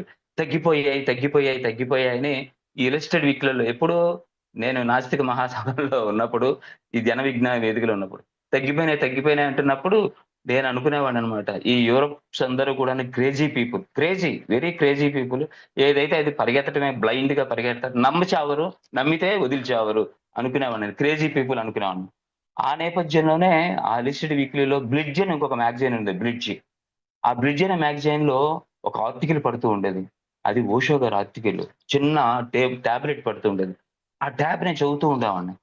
అది చదివేవాడిని కాదసలు. మామూలుగా ఏదో మనకంత ఇంగ్లీష్ రాదు కదా! మనకు తెలుగు మీడియం చదివాం. అర్థమయ్యేది. ఆ మాత్రం నాలెడ్జ్ ఉంది. చూస్తుండేవాడిని. మా ఫాదరు 'బ్లిడ్జ్' మ్యాగజైన్ మొత్తం చదివేవాళ్ళు. కరెక్ట్‌గా ఓషో దగ్గరికొచ్చేసరికి వీ వీడు వీడొకడు స్టూపిడ్ అని పక్కన పడేస్తుండేవాడు. ఎందుకు ఈయన్ని తిడుతూ ఉంటాడు? 3, 4 సార్లు చూసాను. గడ్డం వేసుకొని ఆయన ఉండేవాడు. స్టూపిడ్ అనేవాడు. కానీ ఆయన్ని చూస్తే నాకు ఆకర్షణగా ఉండేది. చిన్న తలకాయ బొమ్మేసాడు ఇలా గడ్డంతో. ఈయనెందుకు ఈయన తిడుతున్నాడని జెప్పేసి 'రజనీష్' గారి గురించి 'రజనీష్' ప్లస్ ఆయన ఫ్రెండ్ ఒకాయన ఉండేవాడు మధ్యప్రదేశ్‌లో. వాళ్ళిద్దరి గురించి రాసేవాడు. ఒకరోజు నేను తీసి చదివాను. విచిత్రమైన ఆర్టికల్ ఏంటో తెలుసండి? దిస్ ఈజ్ సెవెంత్, ఎయిత్ క్లాస్‌లో నాకు జరిగింది. From sex to super consciousness అండి అది. ఆ article. From sex to super consciousness అని ప్రతిరోజు ప్రతి వారం వీక్లీ మ్యాగజైన్ టాబ్లెట్ పడుతుండేది. దాన్ని చూసి తిడుతూ ఉండేవాడు. వీళ్ళెందుకు దీన్ని చూసి తిడుతున్నారు పెద్దవాళ్ళని జెప్పేసి అది చదివితే, ఆయన చెప్పింది నిజం కదా! అనిపించింది ఆ వయసులోనే నాకు. ఈయన చెప్తున్నది నిజం గదా! ఈయన చెప్తుంది కొండ బద్దలు కొడుతున్నది నిజం కదా! అని ఒక రకమైన ఆకర్షణ కలిగింది. అప్పుడే నేను ఆయన చదివాను. ఈ చలం రచనలు గూడా నన్ను ఆకర్షించేవి. సో, ఈ పెద్దవాళ్ళందరకు ఎందుకు నిజం చెప్తే వీళ్ళు భుజాలు తడుముకుంటున్నారు అంటే, ఓషో ఆర్టికల్‌లో చదివింది. ఓషో ఆర్టికల్స్ చదివాను పుస్తకాలు నాకు అవైలబుల్ కాలేదప్పుడు. కేవలం ఈ వీటిల్లో మ్యాగజైన్స్‌లో పడుతున్న ఆర్టికల్స్ చదువుతూ ఉండేవాడిని. నేను చాలా బాగా రాస్తూ ఉండేవాడిని. ఒక మ్యాగజైన్‌లో ఒక ఆర్టికల్‌లో రాసాడు ఏమనంటే, మానవులందరూ కూడాను మానవాళి సత్యం చెప్పేవాళ్ళని భరించలేవు. సత్యం చెప్పేవాళ్ళని ఎంత మాత్రము వాళ్ళు భరించలేరు. వాళ్ళని వెంటనే భూమి మీద నుంచి పంపేయాలని చూస్తారు. వాళ్ళని భూమి మీద పంపించేదాకా మానవాళికి నిద్ర పట్టదు. వాళ్ళని పంపేసిన తర్వాత మళ్ళీ వాళ్ళకే గుళ్ళు కట్టి వాళ్ళనే పూజలు చేసేసి వాళ్ళనే వ్యాపార వస్తువులుగా వాడుకొని పెద్ద పెద్ద వ్యాపారాలు జేస్తారు. అలా వచ్చినవే మసీదులు, అలా వచ్చినవే చర్చిలు, అలా వచ్చినవే దేవాలయాలని కుండ బద్దలు కొట్టినట్టు చెప్పేసేదాన్ని. సో ఇది చదివితే ఇదంతా సత్యము, ఇది నిజము అని నన్ను లాగేసిందనమాట. సో ఇలాంటి బ్యాక్‌గ్రౌండ్‌లో ఇలాంటివి చెప్పుకుంటూ వెళ్తే మనకి చాలదండి. సో అందుకని ఆ నేపథ్యం నేను మీకు జస్ట్ ఒక ఎగ్జాంపుల్‌గా అన్నప్రాసన ఎలాగుంటుందో చూపిచ్చాను. అక్కడి నుంచి యువతలకొస్తే 2010లో ఈ ఏంటి ఆత్మీయులు పోగొట్టుకున్న బాధ మళ్ళీ ఇంకొకసారి నా లోపలికి వచ్చేసరికి, ఒకసారి నాకు తెలియకుండానే అంటే ఇక్కడ నేను ఇల్లు కట్టుకోవడం జరిగింది. ఆ ఇల్లు కట్టుకున్నప్పుడు ఆ పిరమిడ్ గురించి చూసి ఆ పిరమిడ్ అరే! ఇంత అద్భుతంగా ఉంది. ధ్యానం చేసుకోవడానికి చాలా బాగుంది. రోజు ఇక్కడికొచ్చి నేను ధ్యానం చేసుకోవచ్చు అని అనుకున్నాను. కానీ ధ్యానం అంటే ఏంటో తెలియదు. కూర్చోవచ్చు కళ్ళు మూసుకొని ఎక్కడ లోటస్ టెంపుల్ ఢిల్లీలో ఎలా కూర్చున్నానో అలా కళ్ళు మూసుకొని కూర్చోవటమే ఏమీ లేకుండా అని అనుకున్నా నేను. అక్కడికెళ్ళేసరికి పాపం ఒక మాస్టర్ గారున్నారు. మాస్టర్ గారుంటే ఆ మాస్టర్ గారు మాధవ్ గారే. తెలీదు కదా మనకి. పిరమిడ్ స్పిరిచువల్ సొసైటీ ఉందని కూడా నాకు తెలియదు. నేనెళ్లి కూర్చుంటే ఆయనొచ్చి కూర్చున్నారు టేబుల్ మీద. ఆ పాపం వచ్చిన వాళ్ళందరికీ కూడాను ధ్యానం మీకు తెలుసా? ధ్యానం చెప్తా నేనంటే, మనకి బాగా ఇగో కదండీ! ఇన్ని పుస్తకాలు చదివేశాను, అన్ని పుస్తకాలు చదివేశాను. నాకు సైన్స్ తెలుసు. ప్రతోడు ఎవడో లిల్లీపుట్లా కనపడేవాడు. ప్రతోడు లిల్లీపుట్టు. ఈడికేం తెలుసు అనిపిస్తుండేది. అందుకని ఆయన సార్ ధ్యానం గురించి మీకు తెలుసా? అంటే, మాది ఏ వంశంరా బాబు! మాకు యోగా మరి పతంజలి ఇవన్నీ చేసుకుంటూ వచ్చాము. మా తాతగారు న్యాచురోపతిస్టు, ఆయన ఫ్రీడమ్ ఫైటరు. ఇవన్నీ మా నాన్నగారు ఆయుర్వేదము, హోమియోపతి డాక్టరు ఇవన్నీ మాకన్నీ వెనకబెట్టిన విద్యలు. మేము యోగా చేసేవాడిని, ప్రాణాయామాలు ఇవన్నీ చేసేవాడిని, కపాలభాతులు. నువ్వు నాకు కొత్తగా చెప్తావేంటి అని మనసులో అనుకోని, తెలుసు సార్ అన్నా. అనేసరికి ఆహా! అలాగా. చూసారా పిరమిడ్ మాస్టర్ ఎంత పొలైట్‌గా, ఎంత చక్కగా ఉంటారంటే ప్రెషర్ చేయరు. అవునా సార్ అన్నాడు. ఎలా చేస్తారు సార్ అన్నాడు. అంటే నేను అనులోమ, విలోమ ప్రాణాయామం చేసి పారేసి ఇదే ధ్యానం అని చెప్పాను. నాకు హెడేక్ వచ్చినా నేను ఇది అలాగే తగ్గించేసుకుంటాను సార్. నా బాడీలో ఏమొచ్చినా ఈ అనులోమ, విలోమ ప్రాణాయామం చేస్తే చాలు నాకు అన్ని రుగ్మతలు తగ్గిపోతాయి. చాలా రిలీఫ్ అయిపోతాను. హాఫ్ అన్ అవర్‌లో నేను నేను నార్మల్‌గా అయిపోతానని చెప్పాను. ఆయన నవ్వారు. నవ్వారు గానీ, ఆయన మళ్ళీ నేను ఇది కాదు సార్ ధ్యానం ఇది అని చెప్పడానికి ఆయన ప్రయత్నం చేయలేదు. ఎందుకంటే ఆయనకు అర్థమైపోయింది. ఈడికి వినే స్థితిలో లేడు. ఈడు ఒక స్టాండ్ తీసుకున్నాడు కాబట్టి ఈడు వినే స్థితిలో లేడనుకున్నాడేమో. Okay sir. Thank you. అలాగే చేయండి సార్ అని ఎళ్ళిపోయాడాయన. అది ఆయన నా దురదృష్టమో మరి ఆయన కాకపోతే కిందకొచ్చేస్తొస్తూ ఒక పాంప్లెట్ అక్కడ పాంప్లెట్ బొత్తి ఆ పాంప్లెట్ తీసుకొని ఎళ్ళిపోయాను. ఎళ్ళిపోయాను గానీ, అది చదివాను గానీ నేను పెద్దగా అందులో నెక్స్ట్ డే మళ్ళీ వచ్చాను. వచ్చినప్పుడు ఒక పెద్ద బోర్డుందండి అక్కడ. ఆ బోర్డ్ మీద బుద్ధుడి విగ్రహం ఉంది. 18 ఆదర్శ సూత్రాలున్నాయి. కనీసం పిరమిడ్ స్పిరిచువల్ సొసైటీ 18 ఆదర్శ సూత్రాలను కూడా రాయలేదు. ఆ రాసిన వాళ్ళెవరు? ఒక బుద్ధుడి బొమ్ముంది. పత్రిజీ గారి బొమ్మ కూడా లేదు. 18 ఆదర్శ సూత్రాలున్నాయి. అవన్నీ టకటక చదువుతూ ఉంటే, ఆనాపానసతి అన్న చోట ఆగిపోయానండి నేను. ఈ ఆనాపానసతి నాకు తెలిసే అంటే ఎక్కడో బుద్ధుడి యొక్క పుస్తకాలు చదివాం గదా! బుద్ధుడి యొక్క జీవిత చరిత్రలు ఎప్పుడో చదివేశాం. లేతే అంతకుముందు జన్మల్లోనో. మొత్తానికి ఏదో ఎక్కడో నా యొక్క లోపల నా జ్ఞాపకాల్లోంచి ఎక్కడో అది ఉంది. అది టక్కన బయటకొచ్చిందో ఏమో! ఇది నాకు తెలుసు కదా! ఇది నాకు తెలుసు కదా! శ్వాస మీద ధ్యాస ఉంది. ఆనాపానసతి అంటే శ్వాస. శ్వాస మీద ధ్యాస, శ్వాస మీద ధ్యాస పెట్టవా పైకెళ్ళిపోయాను. టక్కన పైకెళ్ళిపోయాను. అంటే పిరమిడ్‌లోకండి. పైకెళ్ళిపోవడం అంటే ఇంకెక్కడికో వెళ్ళిపోయాననుకోకండి దయచేసి. పిరమిడ్‌లోకెళ్ళిపోయి పైన పిరమిడ్ ఉంది కాబట్టి. పైన పిరమిడ్‌లోకెళ్ళిపోయి కూర్చొని కళ్ళు మూసుకొని శ్వాసను గమనిస్తున్నాను. చూడండి ఎవరు చెప్పలేదు. అది అందులో చదివానమాట. చెప్పే మాస్టరొచ్చినప్పుడు కాదన్నాను. అప్పుడు ఒక మాస్టర్ నాకు కనిపించారు. కళ్ళు మూసుకున్న మరొక నిమిషమో, 2 నిమిషాలో, 3 నిమిషాలో అది లెక్క వేయలేం కదండీ! అది ధ్యాన స్థితి కాబట్టి నేను లెక్క వేయలేదు. నేను అనుకుంటున్నాను ఓ 2 నిమిషాలు అయ్యుండొచ్చేమో మహా అయితే అని మెలుకువ వచ్చిన తర్వాత నేను అనుకుంటున్నాను. అంటే నేను అక్కడ 5 నిమిషాలు 7, 8 నిమిషాల కంటే లేను. కళ్ళు తెరిచేసాననమాట. ఈ 7, 8 నిమిషాల లోపలే నాకు ఒక మాస్టర్ కనిపించారు. చాలా క్లియర్‌గా నేను కళ్ళు తెరిచి చూస్తున్నట్టుగా. వైట్ డ్రెస్ ఏసుకొని చక్కగా ఉన్నారు. ఆయన నవ్వుతున్నారు నా వంక చూసి. చూసి ఏమన్నారంటే, "నేను అవధూతను తెలుసా?" అన్నారు. "నేను అవధూతని నీకు తెలుసా?" అన్నారు. ఆహ్, ఎవరని కళ్ళు తెరిచాను నేను గబుక్కున. ఆయన మాయమైపోయారు ఆ మాటని నేను కళ్ళు తెరిచేసాను. గబగబా కిందకొచ్చాను. కిందకొస్తే వేరే మేడమ్స్ ఎవరో ధ్యానులే కూర్చొనున్నారు. నేనడిగాను, "మేడం అవధూత అంటే ఎవరో మీకు ఐడియా ఉందా?" చెప్పలేకపోయినారు వాళ్ళు. మరి ఎందుకంటే మనకి యోగి అంటే, తపస్వి అంటే ఆహ్, ఈ వీళ్ళు వీళ్ళందరికీ రకరకాల పేర్లు పెడతాం మనం ఋషులని. ఎవరు దేనికి దేని డెఫినిషన్ అనేది చాలా మంది మనం తెలియదు. మరి అవధూత అంటే ఏంటంటే ఇద్దరు ముగ్గురు మాస్టర్‌ని అడిగాను. తెలీదన్నారు. ఎవరు ఈ అవధూత? ఎవరు ఈ అవధూత అనుకున్నాను. దాన్ని అంతటితో డ్రాప్ చేశాను. తర్వాత ఇంకొక రోజు వెళ్ళిన తర్వాత 2, 3 రోజుల తర్వాత పైకెళ్ళి మెడిటేషన్ చేసుకొని వచ్చేసి కింద కూర్చున్నాను. శ్వాస మీద ధ్యాస. కిందకొచ్చి కూర్చున్న తర్వాత ఒక మేడం కూర్చొనున్నారు. మాధవ్ గారు లేరు. ఇంకొక మేడం సరోజ మేడం. ఆవిడ కూర్చొని నా వంక చూస్తూ ఉన్నారు. కొంచెం ఆత్మీయని పోగొట్టుకున్న బాధలో ఉన్నట్టున్నాను. మరి డ్రెస్సు టక్కులు, గిక్కులు చేసుకునేవాళ్ళం అంతా వదిలేసి, సరిగ్గా షేవ్ చేసుకోకుండా, తిండి సరిగ్గా తినకుండా, ఏంటో అసలు ఈ ప్రపంచం ఏంటి? ఈ మానవులేంటి? ఎందుకు భూమి మీదకొస్తున్నాం? ఎందుకు పోతున్నాం? ఎందుకెళ్ళిపోతున్నాము? ఈ బంధాలేంటి? ఒక వైరాగ్యం ఉంటుంది గదా! ఈ యొక్క ధ్యాసలో ఉన్నాను కాబట్టి నన్ను పట్టించుకునే స్థితిలో ఉన్నప్పుడు, ఆమె చూసారు. వీడేదో చాలా వాళ్ళకి తెలిసిపోతుంది గదా! స్కానింగ్ చేసినట్టుంది. ఈ బాధలో ఉన్నట్టు మీరు ధ్యానం చేసుకొనొచ్చారా? ఆ! చేసుకొనొచ్చానండి. తెలుసా అంది. ఆ! తెలుసని జెప్పాను అప్పుడు గూడాను. శ్వాస చేశాకని తెలుసన్నా. ఇంకా అలా డిస్కస్ చేస్తున్నప్పుడు నేను ఈ ఆత్మల గురించి మాట్లాడాను. సోల్ జర్నీ గురించి, సూక్ష్మ శరీర ధ్యానం గురించి, ఆరా గురించి మాట్లాడితే, "మీరు ఎన్నాళ్ళయింది" అని. ఏంటండి ఎన్నాళ్ళవ్వటం అని అడిగాననమాట. అంటే ఎప్పుడొచ్చారు అని అడిగారు. ఎక్కడికండి అని అడిగాను. సేమ్ రాత్రి నేను అడిగినట్టు మేడంకి. ఎక్కడికంటే, ఇక్కడికేమో అనుకున్నా నేను. అంటే పిరమిడ్‌లోకేమో అనుకోని. నేనొక వారం రోజుల నుంచి చూస్తున్నానండి అన్నాను.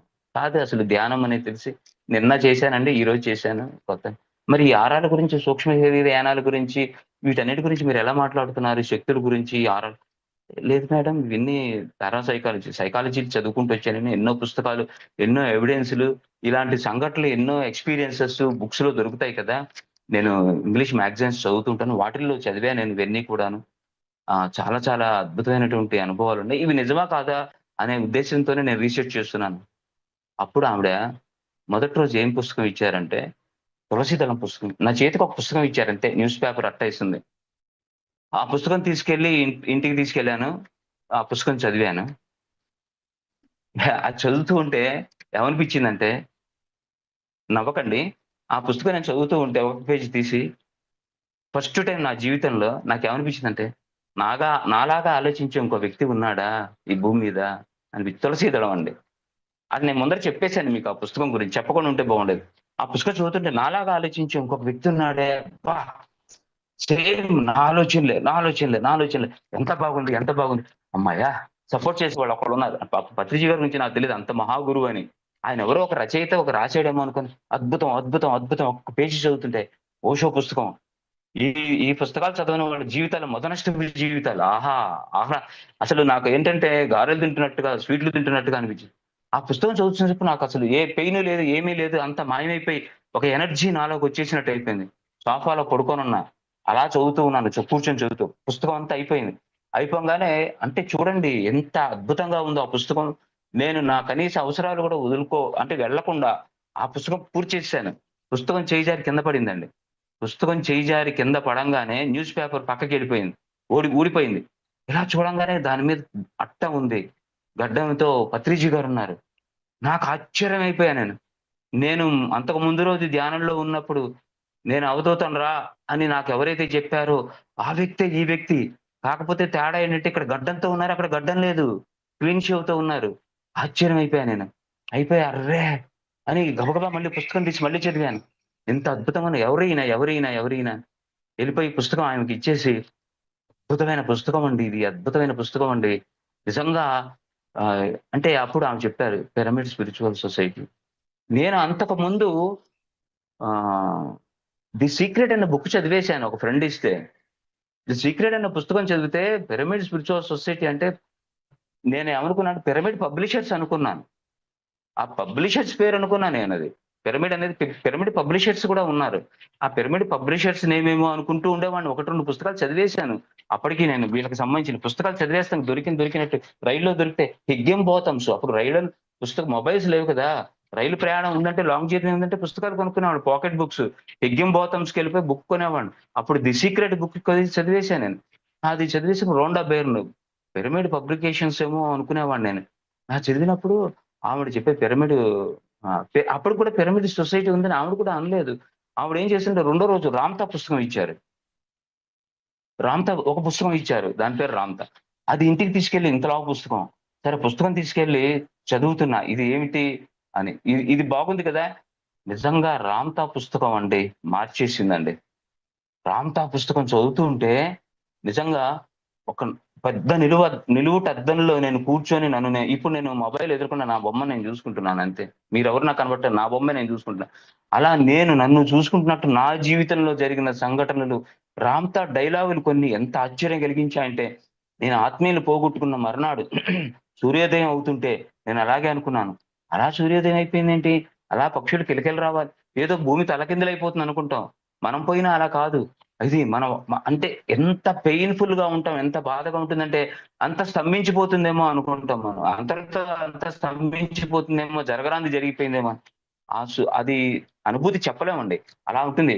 వాళ్ళ మదర్ చనిపోతే రాంత నక్షత్రాలు అలాగే వస్తాయి. సూర్యుడు అలాగే ఉదయిస్తాడు. గాలి అలాగే వీస్తుంది. పక్షులు అలాగే ఉంటాయి. ఈ ప్రకృతి అలాగే ఉంటుంది. ప్రజలు పరిగెడుతూనే ఉంటారు. అందరూ మళ్ళీ మామూలుగా వాళ్ళ యొక్క పనులు వాళ్ళు చేసుకుంటూనే ఉంటారు.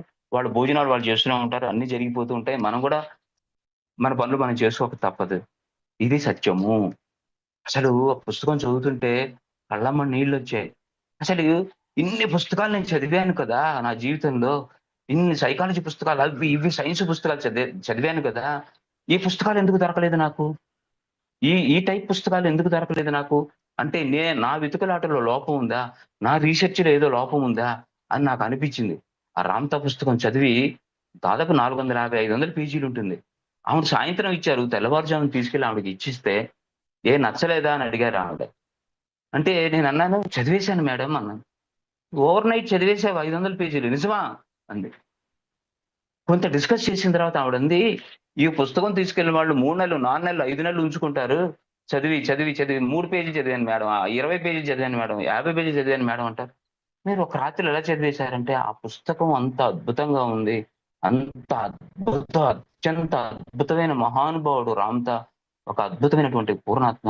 అప్పుడు నాకు అర్థమైంది ఒక పూర్ణాత్మ ఉంటుంది. ఈ ఛానెలింగ్ ద్వారా ఎంతో అద్భుతమైన విషయాలు ఇలా వస్తాయి, ఇలా చెప్తాయని. 'రామ్‌తా' యొక్క అద్భుతమైనటువంటి వాక్యాలు జీవితాన్ని మార్చేసాయండి. అప్పుడు నాకు జిజ్ఞాస మొదలైంది. అప్పుడు ఒక ఫ్రెండ్ అడిగాడు. ఏమనంటే, "నువ్వేం చేస్తున్నావు?" అప్పటిదాకా మా ఇద్దరి మధ్యలో డిస్కషన్ జరిగేవి. అతను ఒక గొప్ప యోగి, ఆధ్యాత్మికవేత్త. ఒక ప్రొఫెషనల్‌గా అతను టీచరు. కానీ పిల్లల్ని కూడా ఎలా చూస్తాడంటే, తన సొంత పిల్లలా చూస్తాడు. మాటలు వినేవాళ్ళమే కానీ, అతన్ని నేను ప్రత్యక్షంగా చూశానతన్ని. అంత మహానుభావుడు. అతను నేను మహారాజ్ అని చివరిలో పేరు పెట్టుకున్నాను. పాపాజీ మహారాజ్ అని. అతనితో మేము డిస్కస్ చేసేవాళ్ళం ఆధ్యాత్మిక విషయాలు. కానీ ధ్యానం గురించి అతని యొక్క పద్ధతి వేరు. అతని ధ్యాన పద్ధతి వేరు. రాత్రి మొత్తం ధ్యానం చేస్తాడు కానీ అతని పద్ధతి వేరు. వేరు. నామజపాలు చేస్తాడు. ఇంకొక రకంగా చేస్తాడు. కానీ అత్యంత అద్భుతమైనటువంటి ఆధ్యాత్మిక వేత్త అతను. సో, అతనితో మాకు డిస్కస్ చేస్తూ ఉండేవాడిని. ఈ విషయాలన్నీ చెప్తే అప్పుడు అతను "నువ్వు ఏదైతే చేస్తున్నావో, ఏ ఆనాపానసతి శ్వాస మీద ధ్యాస పెడుతున్నావో అలాంటి వాళ్ళు ఇక్కడ ఉన్నారు చూడు." ఆ మాస్టర్ దగ్గరికి నేనెళ్తే అతనేమన్నాడో తెలుసా? నేను ఇలాంటివి చేస్తానని నేను పరిచయం చేసుకొని చెప్పాను. చాలా రోజుల నుంచి నాకు పరిచయం ఉన్నారు. కానీ ఆయన ఏమన్నాడంటే, మేము చేసేది చాలా గొప్పది. మేము పీహెచ్‌డీ చేస్తున్నాము. మీరింకా ఎలిమెంటరీ స్టాండర్డ్‌లో ఉన్నారు మీరు అని అన్నాడండి. గౌతమ్ నిజమేనా ఇది? అని నాతో ప్రతి విషయం చెప్పుకుంటాడు కాబట్టి డిస్కస్ చేస్తే, పద పోదాం అతని సంగతి తేలుద్దాం అని చెప్పేసి నేనేం చేశానంటే, పద పోదాం అన్నాను. ఆ పిరమిడ్ మాస్టర్ దగ్గరికి అప్పుడు ఎళ్ళామనమాట.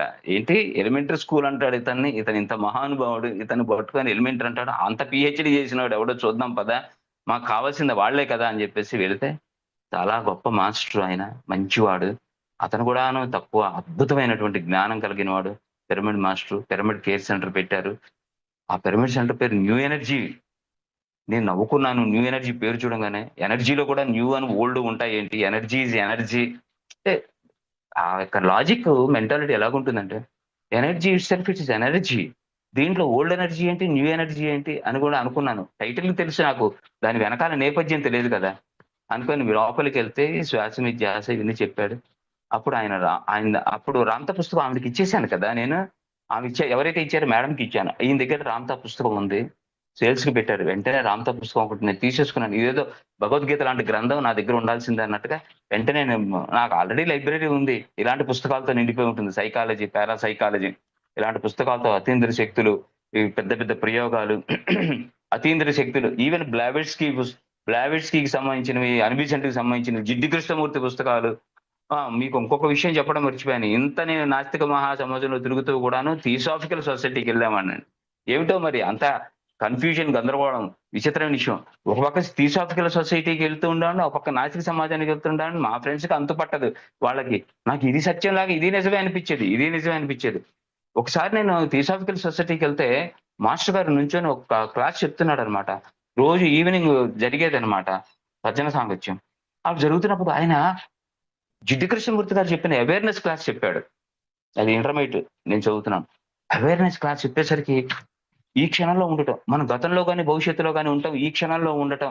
దాని గురించి చెప్పేసరికి అద్భుతం అనిపించింది. సో, ఈ క్షణంలో ఉండటం గురించి ప్రాక్టీస్ చేయాలి.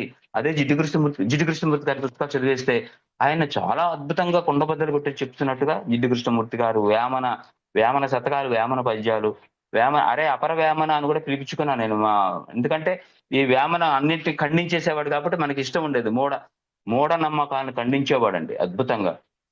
వీళ్ళు పిండాలు పెడుతూ ఉంటే, కాకులకి పిండాలు పెడుతూ ఉంటే నేను శ్లోకం చదివేవాడిని.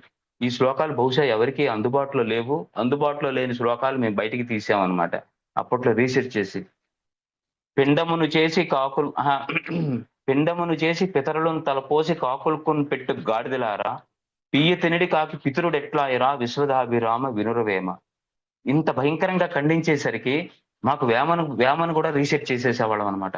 పిండమును చేసి పితరులను తలపోసి కాకుల కొనిపెట్టు గాడిదలారా, పియ్య తినడి కాకి పితరుడెట్లాయరా విశ్వదాభిరామ వినురవేమ. ఈ యొక్క మూఢాచారాన్ని ఎంత భయంకరంగా ఖండించాడో చూసారా? తర్వాత విప్రులు అంటే బ్రాహ్మణులండి.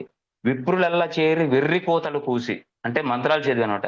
విప్రులెల్లా చేరి వెర్రి కోతలు కూసి సతిపతులను చేర్చి సమ్మతమున, సతిని పతిని అంటే భార్యాభర్తలను, పెళ్లి కూతుర్ని పెళ్లి కొడుకుని సతిపతులను చేర్చి సమ్మతమున ముహూర్తముంచ ముండెట్లు మోసిరా విశ్వదాభిరామ వినురవేమ. ఇంత గొప్పగా వీళ్ళందరూ కలిసి ముహూర్తం ఉంచితే తను ముండెట్లా మోసిందిరా, ముహూర్తాలు లేవు, ఇవి లేవు, అవి లేవు అని ఆయన అంతా ఖండించుకుంటూ వెళ్ళాడు. ఇవన్నీ నేను చదివి వినిపిస్తూ ఉంటే జన విజ్ఞాన వేదికలో గాని, అప్పుడు సజ్జన సాంగత్యాలంటే ఇవే. చెప్తే చప్పట్లు కొట్టేవాళ్ళు. ఆహా! ఎంత అద్భుతంగా చెప్పారండి. ఆ సైకాలజీ గురించి చెప్తూ ఉంటే ఖండించటం. అపర వేమన అని ఇలాంటి మా నమ్మేవాళ్ళు మాకు పేర్లు పెట్టేవాళ్ళు. ఇలాంటి పరిస్థితుల్లో నుంచి బయటికి వచ్చి ఫిల్టరేషనేనండి. ఏది నమ్మేవాడిని కాదు. ఫిల్టర్ చేయాలి. అప్పుడు దీన్ని కూడా నమ్మేవాడిని కాదు. ఇవి కూడాను ఎంతవరకు నిజం?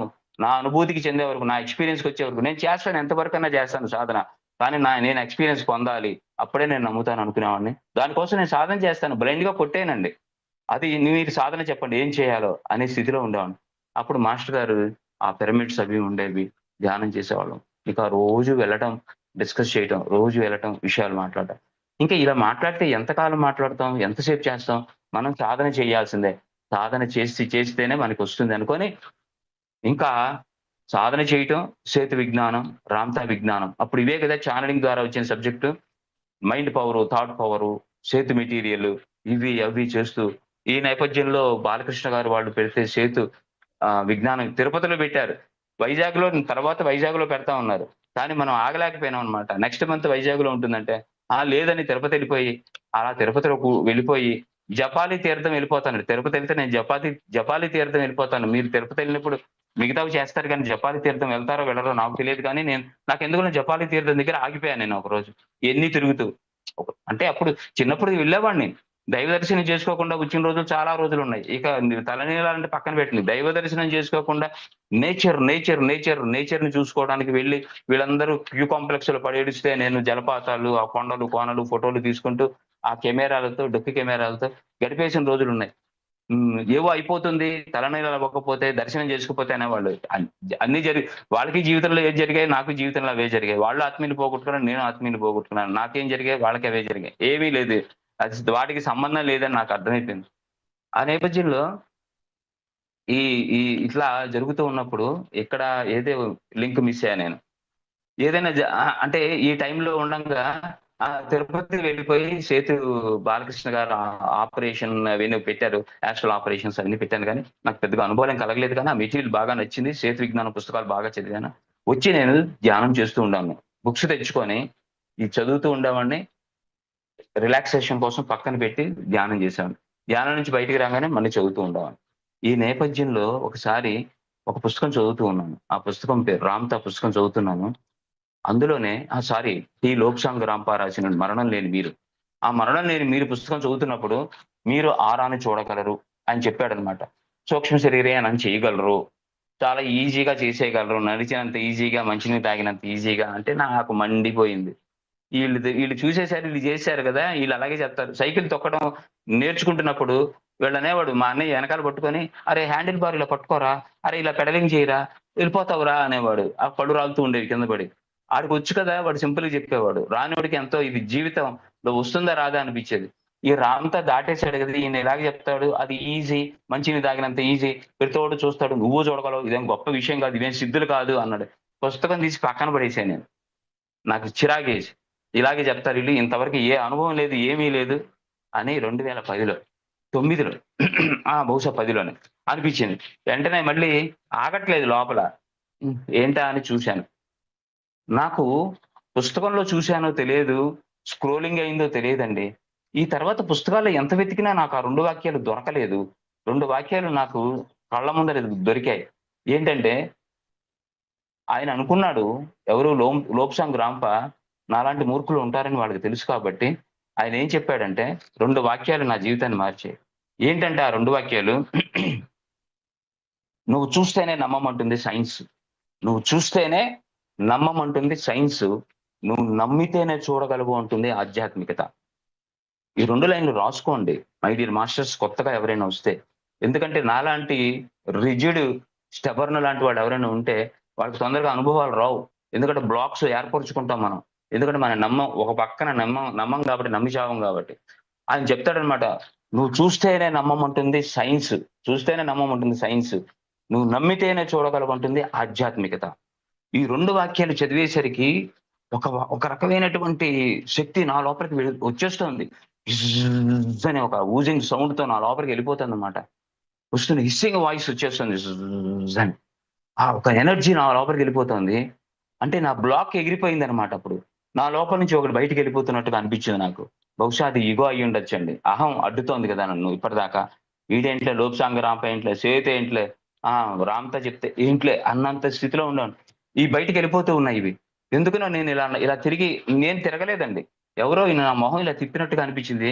ఇలా తిరగంగానే ఒక డ్రెస్సింగ్ టేబుల్ అక్కడుంది. డ్రెస్సింగ్ టేబుల్‌లో నా చుట్టూ కూడాను ఒక గోల్డెన్ కలర్‌లో ఒక పెద్ద గ్లోబ్ కనిపిస్తుంది. అంటే ఆరా కనపడుతుంది. ఇప్పటిదాకా నేను చూడంది, నేను నమ్మంది. నేను ఇది నిజమా అప్పుడు కూడా నా లాజిక్ మైండ్ ఇది నిజమా? ఇది అబద్ధమా? ఇది భ్రమ అని ఇలా అనేసరికి మాయమైపోయింది. మళ్ళీ తదేకంగా చూస్తే కనబడుతోంది. అప్పుడు నాకు అర్థమైందనమాట. యెస్. ఈ వాక్యాల అర్థం. "నువ్వు నమ్మితే చూడగలవు" అంటుంది ఆధ్యాత్మికత. అప్పటినుంచి ఆరాలు చూడగలిగాను. తర్వాత కొన్ని కొన్ని వచ్చాయండి. ఇవన్నీ చాలా సామాన్య విషయాలు. కానీ నేనేం చేశానంటే గొప్పగా నాకు వచ్చింది కదా! అని చెప్పి పరిగెత్తుకుంటూ సెంటర్‌కెళ్ళిపోయి నేను జెప్పాను అందరికి డిక్లేర్ చేశాను. అబ్బా! నేను ఆరాలు చూడగలుగుతాను. అది ఎవరికీ తెలియదేమో, ఎవరికీ రాదేమో, ఆ గొప్ప విషయం నాకే వచ్చేసిందేమో అని నేనేం జెప్పానంటే, నాకు ఆరాలు చూడటం వచ్చేసింది. అందరి ఆరాలు నాకు విపరీతంగా కనబడుతున్నాయి అని నేను ఆహ్, చు నేను చెప్పేసాను. చెప్పేసరికి వాళ్ళందరూ ఒక్కొక్కడు రావటం, కూర్చోవటం, నా ఆరా చూడమంటం. నేను పెద్ద గొప్పగా చెప్పడం ఆరా, ఆరా, ఆరా. ఎక్కడికెళ్ళినా నేను ఇది జెప్తూ ఉండేవాడిని. అప్పుడే అమరావతి ధ్యాన మహాచక్రం జరిగింది. అమరావతి ధ్యాన మహాచక్రానికి వెళ్ళేసరికి, ఆ బుద్ధుడి విగ్రహం ముందర కూర్చొని 100 అడుగుల బుద్ధుడి విగ్రహం దగ్గర కూర్చొని చూస్తూ ఉంటే, అందరూ అక్కడ లైట్లులాగా సీరియల్ లైట్‌లాగా కనబడుతున్నారు. మనుషులెవరు కనబడట్లేదు. అందరూ జ్యోతుల్లాగా దగ్ దగ్ దగ్ మెరుస్తున్నారు.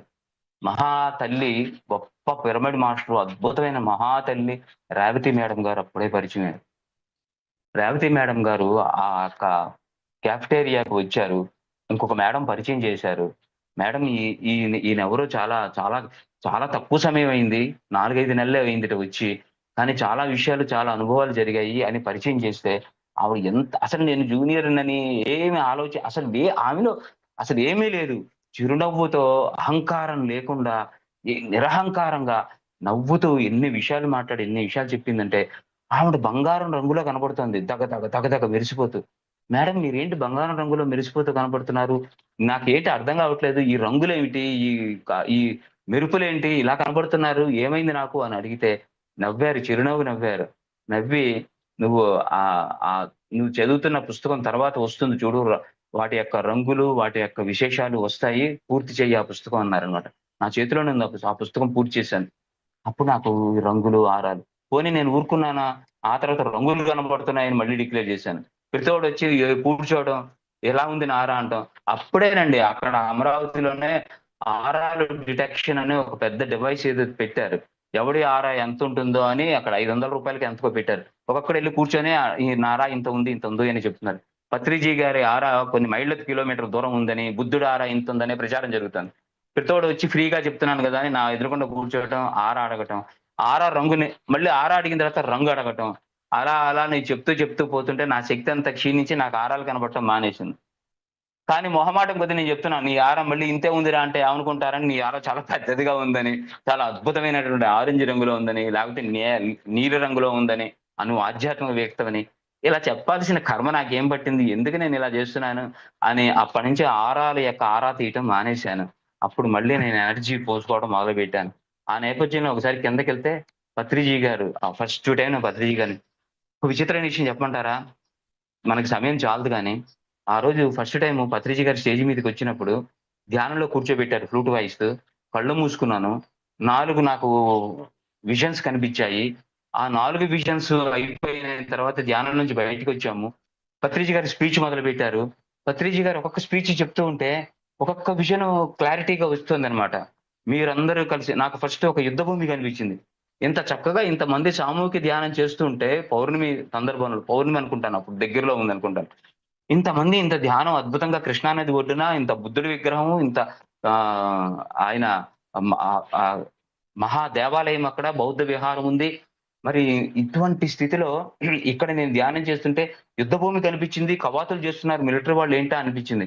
కానీ పత్రిజీ గారు మొట్టమొదట ఏం చెప్పారంటే, ఇంతమంది ధ్యానం చేస్తుంటే ఆ ధ్యాన శక్తి భూమి అంతా కూడా ఎలా పరుచుకుంటుందంటే, మీరు గనక అగరబత్తులు ఒక గుట్ట గనక వెలిగిస్తే దాని యొక్క సువాసన అందరికి ఎలా చేరుతుందో అన్ని దిశలకు, అలా మీరు చేస్తున్న ధ్యానం యొక్క తరంగాలు ఈ భూమి చుట్టూ పరుచుకొని, ఏదే దేశంలో యుద్ధం జరుగుతున్నా ఆ యుద్ధాన్ని కూడా ఆపగలదు అని చెప్పారు. అలా ఒక్కొక్కటి చెప్పుకుంటూ వస్తుంటే, నా విజన్స్ ఏవైతే 4 వచ్చాయో 4 క్లారిటీ చేసుకుంటూ వచ్చారు. అప్పుడు నేనేమనుకున్నానంటే, నాకు వచ్చిన విజన్స్ ఏంటో, పత్రిజీ గారు ఏం చెప్పబోతున్నారో ఫస్ట్ అది నాకు తెలిసిపోయింది అని ఒక అహంకారంతో నాకు తెలిసిపోయింది అని అనిపించింది. పత్రిజీ గారు ఏం చెప్తున్నారో నాకు తెలిసిపోవడం ఏంటి నా బొంద. నేనేంటి అనుకుంటున్నానో అది పత్రిజీ గారికి తెలిసిపోయి ఉండొచ్చు అని అనుకున్నాను నేను. అయితే అప్పుడు నాకు అనిపించిందనమాట. ఈ విషయం ఏంటో తెలుసుకుందామని ఒక్కొక్క మాస్టర్ దగ్గరికెళ్ళటం. ఆ మాస్టర్ మీ అనుభూతి ఏంటి? మీ అనుభూతి ఏంటి? మీ అనుభూతి ఏంటంటే, మాకు ఏ అనుభూతి వచ్చిందో ఆ అనుభూతి ప్రకారమే పత్రిజీ గారు క్లాస్ చెప్పారని ఒక 20, 30 మంది చెప్పేసరికి నేనింక ఆ ఇంటర్వ్యూలు ముగించాను.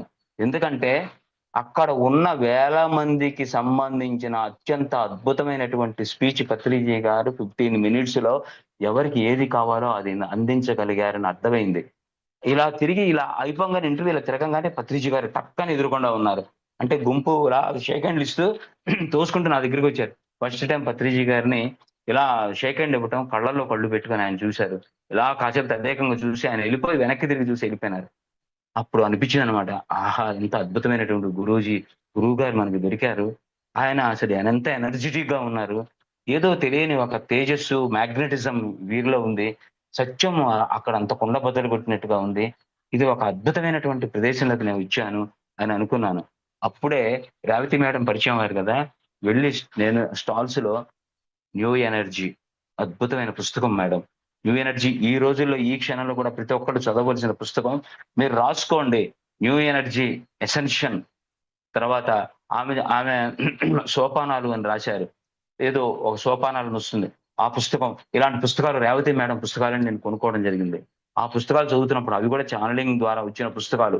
అత్యంత అద్భుతమైన పుస్తకాలు. ఆ తర్వాత వచ్చాయనుకోండి 'మహా అవతరణ' ఈ పుస్తకాలన్నీ వచ్చాయి.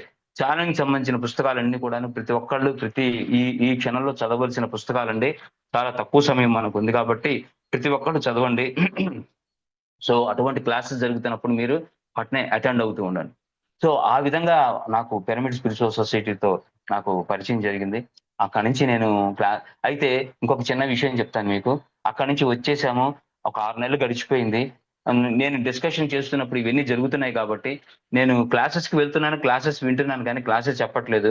మాస్టర్స్ హనుమంతరావు గారు, తెగరపల్లి మాస్టర్‌లందరూ ఏమంటున్నారంటే, "నువ్వు క్లాసెస్ చెప్పు. నీకు ఆ స్టామినా ఉంది. నీకు ఆ స్టామినా ఉంది. నువ్వు చెప్పగలవు, చెప్పగలవు" అంటున్నారు. నాకు సైన్స్ తెలుసు. నేను ప్రొఫెషనల్లీ మెడికల్ కాబట్టి మెడికల్ సైన్స్ కొంత తెలుసు. నేను ఏమన్నా హెల్త్ టిప్స్ చెప్పగలను అంటే 80% ఆఫ్ ది పీపుల్ దీనికోసమే వస్తారురా బాబు ధ్యానంలో కూడా.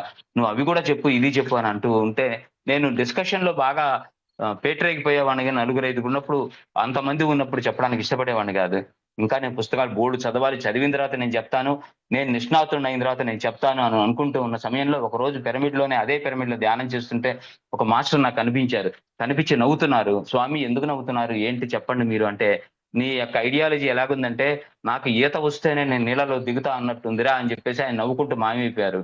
ఏంటి ఈయన చెప్పింది నేను కళ్ళు తెరిచి ఈత వస్తేనే నీళ్ళలో దిగుతాను అన్నట్టుందా?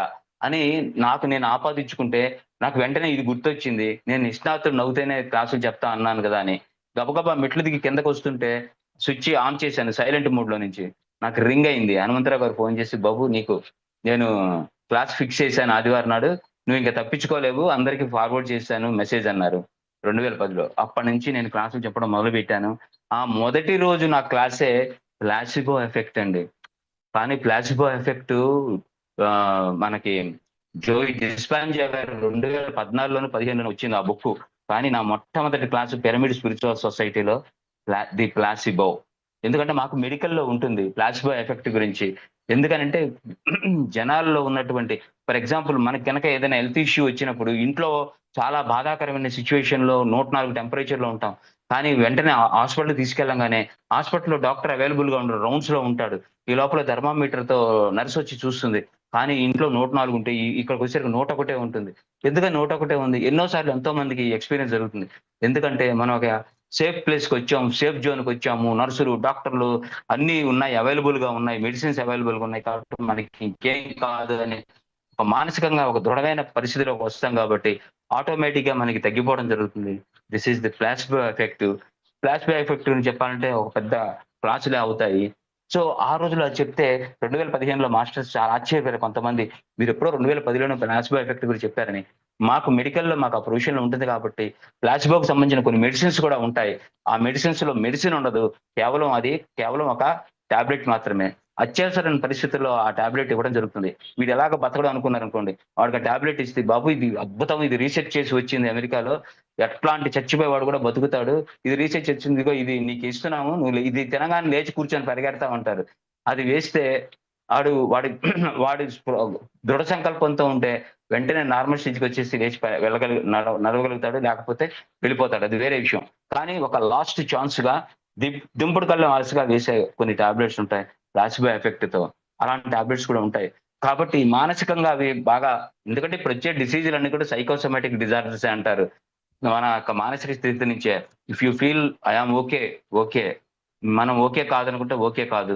ఇదంతా చెప్పవలసిన అవసరం లేదు పిరమిడ్ మాస్టర్‌కి. అప్పుడు నేను క్లాసులు చెప్పడం మొదలుపెట్టాను. ఆ తర్వాత పత్రిజీ గారితో ప్రయాణం బాగా జరిగింది. ధ్యాన మహాచక్రంలో పత్రిజీ గారు ఒకసారి కళ్ళలో కళ్ళు పెట్టి అలా చూస్తుంటే ఎంతసేపు చూస్తాడు నేను చూస్తానని అలాగే నుంచొని చూశాను. ఆయన స్పిరిచువల్ ఇండియా అనే ఒక మ్యాగజైన్‌కి సంబంధించిన దాంట్లో ఒక స్టాల్‌లో సోఫాలో కూర్చొనున్నారు. అప్పుడు అందరిని పిలిచి షేక్ హ్యాండ్‌లు ఇస్తూ ఉన్నారు. నేను లైన్‌లో నుంచొని షేక్ హ్యాండ్ ఇస్తుంటే చేయి పట్టుకొని పక్కన కూర్చోబెట్టుకుంటే మంచి కాన్వర్సేషన్, హెల్తీ కాన్వర్సేషన్ జరిగింది. నేను వాళ్ళ డ్రైవర్ వస్తే డ్రైవర్‌తో నేను దూరం నుంచి ఎంతో భయమేసేది. ఎందుకంటే వీళ్ళందరూ అలా చెప్పేవాళ్ళు. ఆయన కొడతారు, తిడతారు, కోపం ఎక్కువ అది ఇది అనేవాళ్ళు. ఆయనతో మాట్లాడుతుంటే న నాకంటే చిన్న పిల్లలతో మాట్లాడుతున్నట్టుగా కాసేపు, నా సమానంతో నా ఫ్రెండ్‌తో మాట్లాడుతున్నట్టు కాసేపు, ఆయన ఎంత నిర్మలంగా, నిశ్చలంగా ఉన్నారంటే, అసలు ఎటువంటి ఇది లేదు లోపల.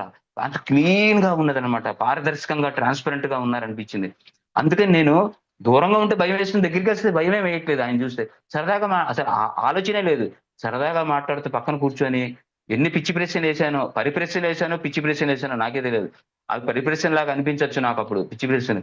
18 ఆదర్శ సూత్రాలు ఆహ్, ఎలా 18 భగవద్గీతలో 18 అధ్యాయాలున్నట్టుగా 18 ఆదర్శ సూత్రాలు పెట్టారు సార్.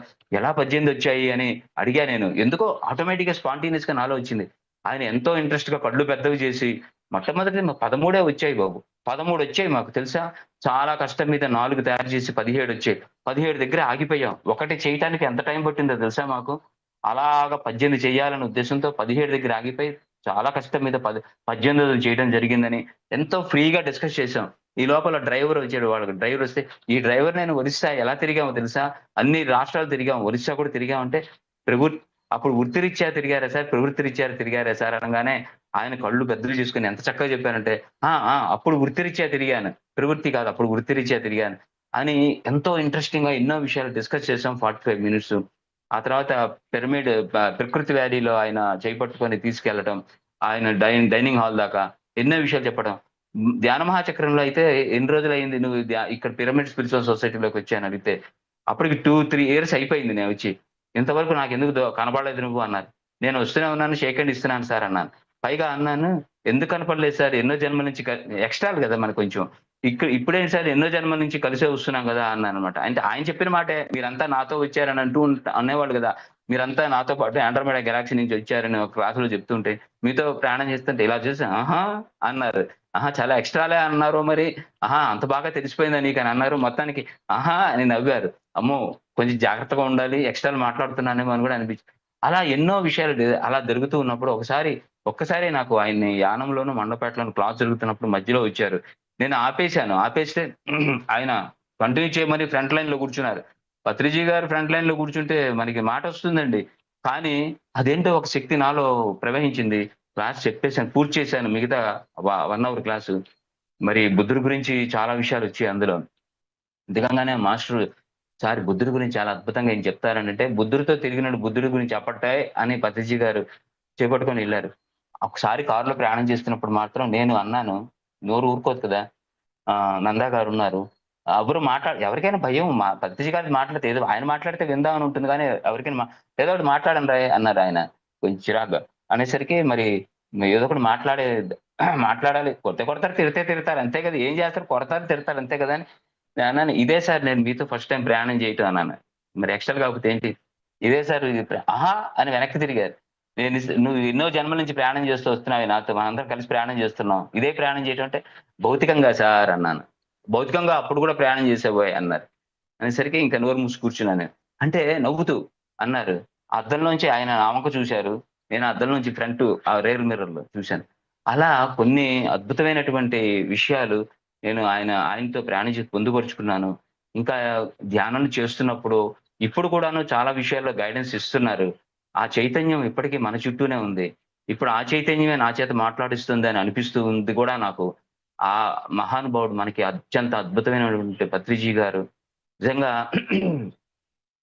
ఎంత ఆత్మీయులు పోగొట్టుకున్నప్పుడు నేనెంత దుఃఖపడి, ఎంత ఈ రీసెర్చ్ మొదలుపెట్టి, పిరమిడ్ స్పిరిచువల్ సొసైటీలోకొచ్చి, వాటి మీద మరణానంతర జీవితాల గురించి చదివి, ఆత్మల గురించి చదివి, ఆత్మాయనాలు, కాంతి ద్వారాలు, ఇంకా ఎన్నో అద్భుతమైన పుస్తకాలు చదివి, జీవాత్మ ప్రపంచ నియమాలు, లోబ్సాంగ్ రాంపా పుస్తకాలు, ఇంత జ్ఞానాన్ని పొంది, ఈ పుస్తకాలన్నీ ఇంతకుముందు నాకు దొరకలేదు. ఈ పుస్తకాలు ఎవిడెన్స్‌తో సహా వచ్చాయి. మన సాధనలో సూక్ష్మ శరీర యానాలు చేయడం జరిగింది. బి ఇంకా గొప్పగా చెప్పాలంటే కేదార్‌నాథ్ అటు వెళ్ళినప్పుడు పారలెల్ యూనివర్సెస్ ఉన్నాయి. ఇప్పటికి కొన్ని డౌట్స్ వస్తూనే ఉంటాయండి ఇంకా. మరి ఆ బుద్ధి పోలేదు. అది రీసెర్చ్ చేసి తెలిస్తే గాని ఒక యూనివర్స్ ఇన్ఫినిట్ అంటేనే అర్థం చావట్లేదు. ఇంకా పారలెల్ యూనివర్సెస్ ఉన్నాయని ఈళ్ళు చెప్తున్నారు. ఆ యూనివర్సే అనంతమైందంటే ఇంకా పారలెల్ యూనివర్స్ ఏంట్రా బాబు! అసలు ఇది అనంతమా ఏంటి? ఎంత తెలుసుకుంటాము అని నేను చికాకు పడుతున్న సమయంలో కేదార్‌నాథ్ ఎళ్ళటం. కేదార్‌నాథ్‌లో సడెన్‌గా నాకు తెలియకుండానే అసలు నా ప్రయత్నం లేకుండానే సూక్ష్మ శరీర యానం జరగటం. అక్కడ నేను ఒక అద్భుతమైనటువంటి దేవతామూర్తిని కలవటం. ఆ దేవతామూర్తిని నేను అడగటం, మా తల్లి అసలు మీరెవరు? Who are you and where I am అని అడగటం జరిగింది. Now you are in one of the parallel universes అని ఆమె చెప్పడం జరిగింది. అంటే పారలెల్ యూనివర్సెస్‌లో కూడా మనం ప్రయాణం చేయగలుగుతాము. ఆ పోర్టల్స్ ఎక్కడెక్కడ ఉన్నాయి అని తెలుసుకోగలుగుతాము. కేదార్‌నాథ్‌లో అత్యంత అద్భుతమైన పోర్టల్ ఉందని నాకు తెలుసుకున్నాను ప్రాక్టికల్‌గా. మీరెవరైనా కేదార్‌నాథ్ ఎళ్ళినప్పుడు కూడాను, నేను కేదార్‌నాథ్ పైన కాదండి చెప్తుంది. కిందనే అద్భుతమైనటువంటి అనుభూతులు మనకి జరిగాయి. అనుభవాలు. సో, అంత శక్తివంతమైన ప్రాంతము. వెళ్ళినప్పుడు ఎక్కడ హోటలుంది, ఎక్కడ భోజనాలు దొరుకుతాయి, సౌత్ ఇండియన్ భోజనాలు, ఎక్కడ లాడ్జ్ దొరుకుతుంది తీసి మూట కట్టి ఇసిరి అవతల పడేసి హాయిగా ధ్యానం చేయండి. అత్యంత అద్భుతమైన అనుభవాలు జరుగుతాయని నేను ఆశిస్తున్నాను. ఎందుకంటే ఆ పోర్టల్స్ అక్కడ అంత అద్భుతంగా ఉన్నాయి. సో, మై డియర్ మాస్టర్స్ ఇలాంటి అనుభవాలు తీసుకొని పత్రిజీ గారితో చాలా ప్రయాణం చేసి, ఆయన నుంచి ఎంతో గెట్ టుగెదర్ కూడా కూర్చున్నాము. ఇక్కడ విజయనగరంలో మూర్తి గారని ఉన్నారు. వాళ్ళ ఇంటికి వస్తూ ఉండేవాళ్ళు. తర్వాత రామారావు గారని వాళ్ళ ఇంటికి వస్తూ ఉండేవాడు. President of Vizianagaram pyramid spiritual society. వారికి వచ్చినప్పుడు ఒక మేడం ఊరుకోకుండా వీళ్ళు ఏదో ఒకటి తోస్తుంటారు కదా. ఒక మేడం ఏమని చెప్పారంటే, పత్రిజీ గారు నా వంకలో చూస్తున్నారు, పడుకున్నారు, అందరు కాళ్ళు చేతులు పిసికేస్తుంటే నాకు అదొకటే నాకు కొంచెం డెలికేట్. కాళ్ళు చేతులు పిసికితే మనకి చేత కాదు. ఆ చేత కాకపోతే ఆయన ఏమంటారు అంటే సుచిమెత్తంగా ఇలా ఇలా అంటుంటారు అనమాట. గట్టిగా వాళ్ళలాగా వాళ్ళ బలాన్ని ఉపయోగించేసి నుంచుంటున్నారు ఆయన మీద. అదేంటి అలాగ నుంచుంటారు ఆయన మీద, అలా నాకు నుంచో బుద్ధి కాదు. అలా ఆయనకు నెప్పుడుతుందేమో అనిపించేది. సున్నితంగా మెత్తగా ఉండేవాడు ఆయన. అలా అనిపించేది కాక సున్నితంగా అనిపించి దూరంగా నుంచుంటే ఆయన ఇలా చూస్తున్నారు గోడకాడ నుంచుంటే. ఆ మేడం ఊరుకోక ఆయన ఓషో పుస్తకాలు అద్భుతంగా చెప్తారండి. అవేర్‌నెస్ అయితే తిరుగులేదండి. సాక్షి సాధన చెప్పారండి నిన్న క్లాసు. సాక్షి తత్వంతోనే ఆయన ఉంటారండి. ఎందుకు వీటిని చెప్పాలా పత్రిజీ గారితో అనేసరికి ఆయన ఇలా చూసారు. ఆయనకి తెలిసిపోతుంది కూడా ఈయన నిజంగా సాక్షి తత్వంతో ఉంటాడు, అవేర్‌నెస్‌తో ఉంటాడు అని. ఆయనకి తెలిసిపోతుంది స్కానింగ్‌లో. కానీ ఆయన చప్పట్లు కొట్టించారు అందరి చేత. బయటికి వెళ్తూ ఇలా అన్నారు, పిలిచారు. చెయ్యి పట్టుకొని 10 నిమిషాలు అలాగా నుంచున్నారండి. 10 నిమిషాలు అలాగా నుంచున్నారు. 10 నిమిషాలు కాదులెండి. ఒక 3 మినిట్స్, 4 మినిట్స్ అలా పట్టుకున్నారు. ఆ గ్లాస్ అలా పట్టుకున్న తర్వాత you believe it or not, మీరు నమ్మండి నమ్మకపోండి, ఆయన అలా పట్టుకొని వెళ్ళిపోయి కారు ఎక్కి కూర్చున్నారు. ఇంకా నన్ను నా వంక చూడలేదు, నన్ను పిలవలేదు. వెళ్ళిపోతూ ఒక గ్లాన్స్ ఇచ్చారంతే. ఆ తర్వాత నాకు అవేర్‌నెస్ పెరిగిందండి. నాకు సాక్షితత్వం పెరిగిందండి. ఏం మరి తీశారో ఆయనకు తెలియదు. నేను అవేర్‌నెస్‌తో ఉంటాను నేను అనుకుంటున్నప్పుడు కూడా అవేర్‌నెస్‌తో లేను. అప్పటికి నేను ఎన్నో సంవత్సరాల నుంచి అవేర్‌నెస్ క్లాసులు చెప్తున్నప్పుడు కూడాను అవేర్‌నెస్ కోల్పోయిన రోజులున్నాయి. ఎందుకంటే మధ్యలో ఎంతవరకు వచ్చానో మర్చిపోయి ఎక్కడున్నాం మనం అని అడిగేవాళ్ళం. మనం పలానా వాళ్ళ ఇంట్లో ఉన్నామని చెప్పేవాళ్ళు వాళ్ళు. సో అక్కడ కాదమ్మా ఉంది, పలానా ఆడిటోరియంలో ఉన్నాను కాదు, మనం సబ్జెక్ట్‌లో ఎక్కడున్నామని చెప్పాల్సొచ్చేది. అక్కడి నుంచి మళ్ళీ అంటే అవేర్‌నెస్ క్లాస్ చెప్తున్నప్పుడు కూడా అవేర్‌నెస్ కోల్పోవడం జరుగుతూ ఉండేది. ఏంటి పరిస్థితి? అప్పుడు వెంటనే మొబైల్ ఎక్కడ పెట్టాను? నా బ్యాగ్ ఎక్కడ పెట్టాను? వెతుక్కుంటుంటే ఇంత క్లాస్ చెప్పి ఇంకా మా బ్యాగ్‌లో మొబైల్ ఎతుక్కుంటా అంటే అది పెట్టిన టైంలో నేను ఎక్కడున్నాను అని ఆలోచిస్తున్న టైంలో ఆయన అలా చేపట్టుకున్న తర్వాత నాలో ఒక అద్భుతమైనటువంటి మార్పు జరిగింది. సాక్షితత్వం నాలో పెరిగింది. అవేర్‌నెస్ నాలో పెరిగింది. నాలో దుఃఖం పోయింది. అందుకనే పత్రిజీ గారు ఆయన శరీరాన్ని త్యాగం చేసి వెళ్ళిపోయినప్పుడు కూడాను నేను దుఃఖపడని స్థితిలోకి వెళ్ళి, ఆ సెలబ్రేషన్‌ని నేను అబ్జర్వ్ చేస్తూ సాక్షితత్వంతో ఉండగలిగాను. అదే ఒక 15 ఏళ్ల క్రితమైతే నన్ను ఎవరు ఆపలేకపోయేవాడు. అంత దుఃఖపడి ఉండేవాడినేమో. కానీ ఆయనిచ్చిన ఆ యొక్క శక్తి, ఆయనిచ్చిన ధ్యాన శక్తి కావచ్చు, ఆయనిచ్చిన సంకల్ప శక్తి కావచ్చు, దృఢ శక్తి కావచ్చు. అందువల్ల ఇప్పుడు ఈ స్థితిలో ఉండటం జరిగింది. అందుకే నేను ఈరోజు ఏ సబ్జెక్ట్ చెప్పలేదు. వికసిత పుష్పాలంటే పత్రిజీ గారు చెప్తారు. ధ్యానము లేకపోతే కిష్కింధకాండ, ధ్యానము ఉంటే సుందరకాండ. అంతకుముందు కిష్కింధకాండ లాంటి జీవితాలు ధ్యానంతో మనం సుందరకాండగా మార్చుకున్నాము పిరమిడ్ మాస్టర్స్ అందరూ. మరి అటువంటి అత్యంత అద్భుతమైనటువంటి గురువు గారికి నిజంగా హృదయపూర్వకంగా ధన్యవాదాలు తెలుపుకుంటూ I am very much thankful to all of you. Thank you. సమయాన్ని మించినట్టున్నాను. నన్ను అందరూ కూడాను క్షమించండి. Thank you very much. Thank you. Thank you so much sir. చాలా అద్భుతంగా చెప్పారు మీ జర్నీ, మన జర్నీ అంతా. థ్యాంక్ యూ అండి. రమణేష్ థాంక్ యూ గారు మేడం. మాట్లాడండి సార్. నమస్తే సార్. నమస్తే సార్. అవసరంగా ఉందండి మీ spiritual journey. Thank you sir. Yes sir. మీరు ఎన్ని సంవత్సరాలు మీతో జర్నీ చేస్తుంటే ఎంత విపులంగా వినలేదు. అవును సార్. ప్రయాణము ఎప్పుడైనా చెప్పండి సార్. పత్రిక ప్రయాణం తప్పకుండా అవసరం. తప్పకుండా సార్, తప్పకుండా. ఎందుకంటే పత్రిక ఎన్ని విషయాలు ఉన్నాయని ఈ రోజు విన్నాను. ఇప్పుడు మనం టాపిక్ రాలేదు. ఓకే. అవును సార్. పిఎంసి డిజిటల్ ద్వారా వినిపిస్తుంది సార్. వినిపిస్తుందండి. పిఎంసి డిజిటల్ ద్వారా మరి వికసిత పుష్పాల్లో చక్కని ఒక పుష్పం ఈ రోజు వికసించింది. ఆల్రెడీ వికసించింది, అది ఇప్పుడు దాకా గుర్తించలేదు. అది సంతోషం. టైం కూడా ఆసనం. ఎందుకంటే ఈ న్యూ ఇయర్ స్పిరిచువల్ పుస్తకాలు కూడా చెప్పండి సార్. ఎందుకంటే ఈ కాలానికి చాలా అవసరం, చాలా అవసరం. ఈ రోజు నుంచి న్యూ ఎనర్జీ స్టార్ట్ అవుతుంది సార్. చెప్పుకుందాం light workers. Okay. Thank you అమ్మా. Thank you. ఇలాంటి వాళ్ళందరినీ ఇంకా పుష్పాలన్నీ కూడా మాల కుర్చి ఎవరు కట్టేస్తాం. అనితమ్మకి అందరికి కూడా టీం అందరికీ ధన్యవాదాలు. అందరికీ ధన్యవాదాలు. Thank you sir.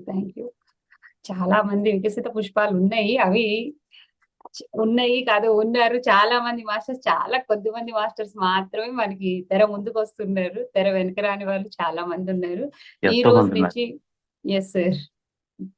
మనకి మేడం. స్వాధ్యాయ యోగంలో ఈ రోజు నుంచి ద ప్లాసిబో బుక్ జరుగుతుంది సార్ 5 డేస్. ఏం జరుగుతుంది madam? The placebo book sir. Oh wonderful wonderful. ఎవరు మేడం చెప్తుంది? మన పొందూరు రామారావు గారు. పొందూరు రామారావా? ఓ మంచి ఫ్రెండ్. మాకు కలిసే మేము ధ్యానం చేసాం. తగర పొలస ఉండేవాడు. Okay okay, very excellent master అండి. Great master. Very good very thank good. You so much sir. ఇంత మీ జర్నీ నిజంగా రమేష్ గారు అన్నట్లుగా పత్రిజీతో నా ప్రయాణం ఇవన్నీ మనం ముందు ముందు ఎపిసోడ్లలో చేసుకుందాం. షూర్ మేడం, బుక్స్ తప్పకుండా. గురించి, పత్రిజీతో ఉన్న అనుభవాల గురించి అన్ని మన ప్రతి ఒక్క పిరమిడ్ మాస్టర్ దగ్గర తరగని గని ఉంది. ఇంకా ఒక్కొక్కరి అవును. దగ్గర నుంచి ఒక్కొక్క వారి వ్యూలో Patriji. Yes madam. Thank you very thank you thank sir. You all of you. Thank you all of you. Thank you one and all. Thank you very much. Thank you sir. Thank you masters. మరి ఇంత అద్భుతంగా మనం ఈ రోజు మన మన master నుంచి గౌతమ్ గారి గురించి ఇన్ని విషయాలు తెలుసుకున్నాము. మరి ప్రతి ఒక్క పిరమిడ్ మాస్టర్ ధ్యానానికి ముందు, ధ్యానం తర్వాత, వికసిత పుష్పాలు ప్రోగ్రామ్ కి ముందు, ప్రోగ్రామ్ తర్వాత అన్నట్లు మనం ఈ అనుభవాలు, ఈ వికసిత పుష్పాల్లో వచ్చిన మాస్టర్స్ జ్ఞానాన్ని తీసుకొని మనం కూడా మాల కట్టుకొని ఒక మాలలాగా తరించుకొని మనం కూడా శ్రీకృష్ణులం కావాలి. Thank you masters. మరి సమయం అయింది కాబట్టి తప్పదు. అప్పటి వరకు సెలవు తీసు. నమస్తే. సర్వే జన సుఖినో భవంతు. లోకా సమస్త సుఖినో భవంతు. Thank you very much. Thank you.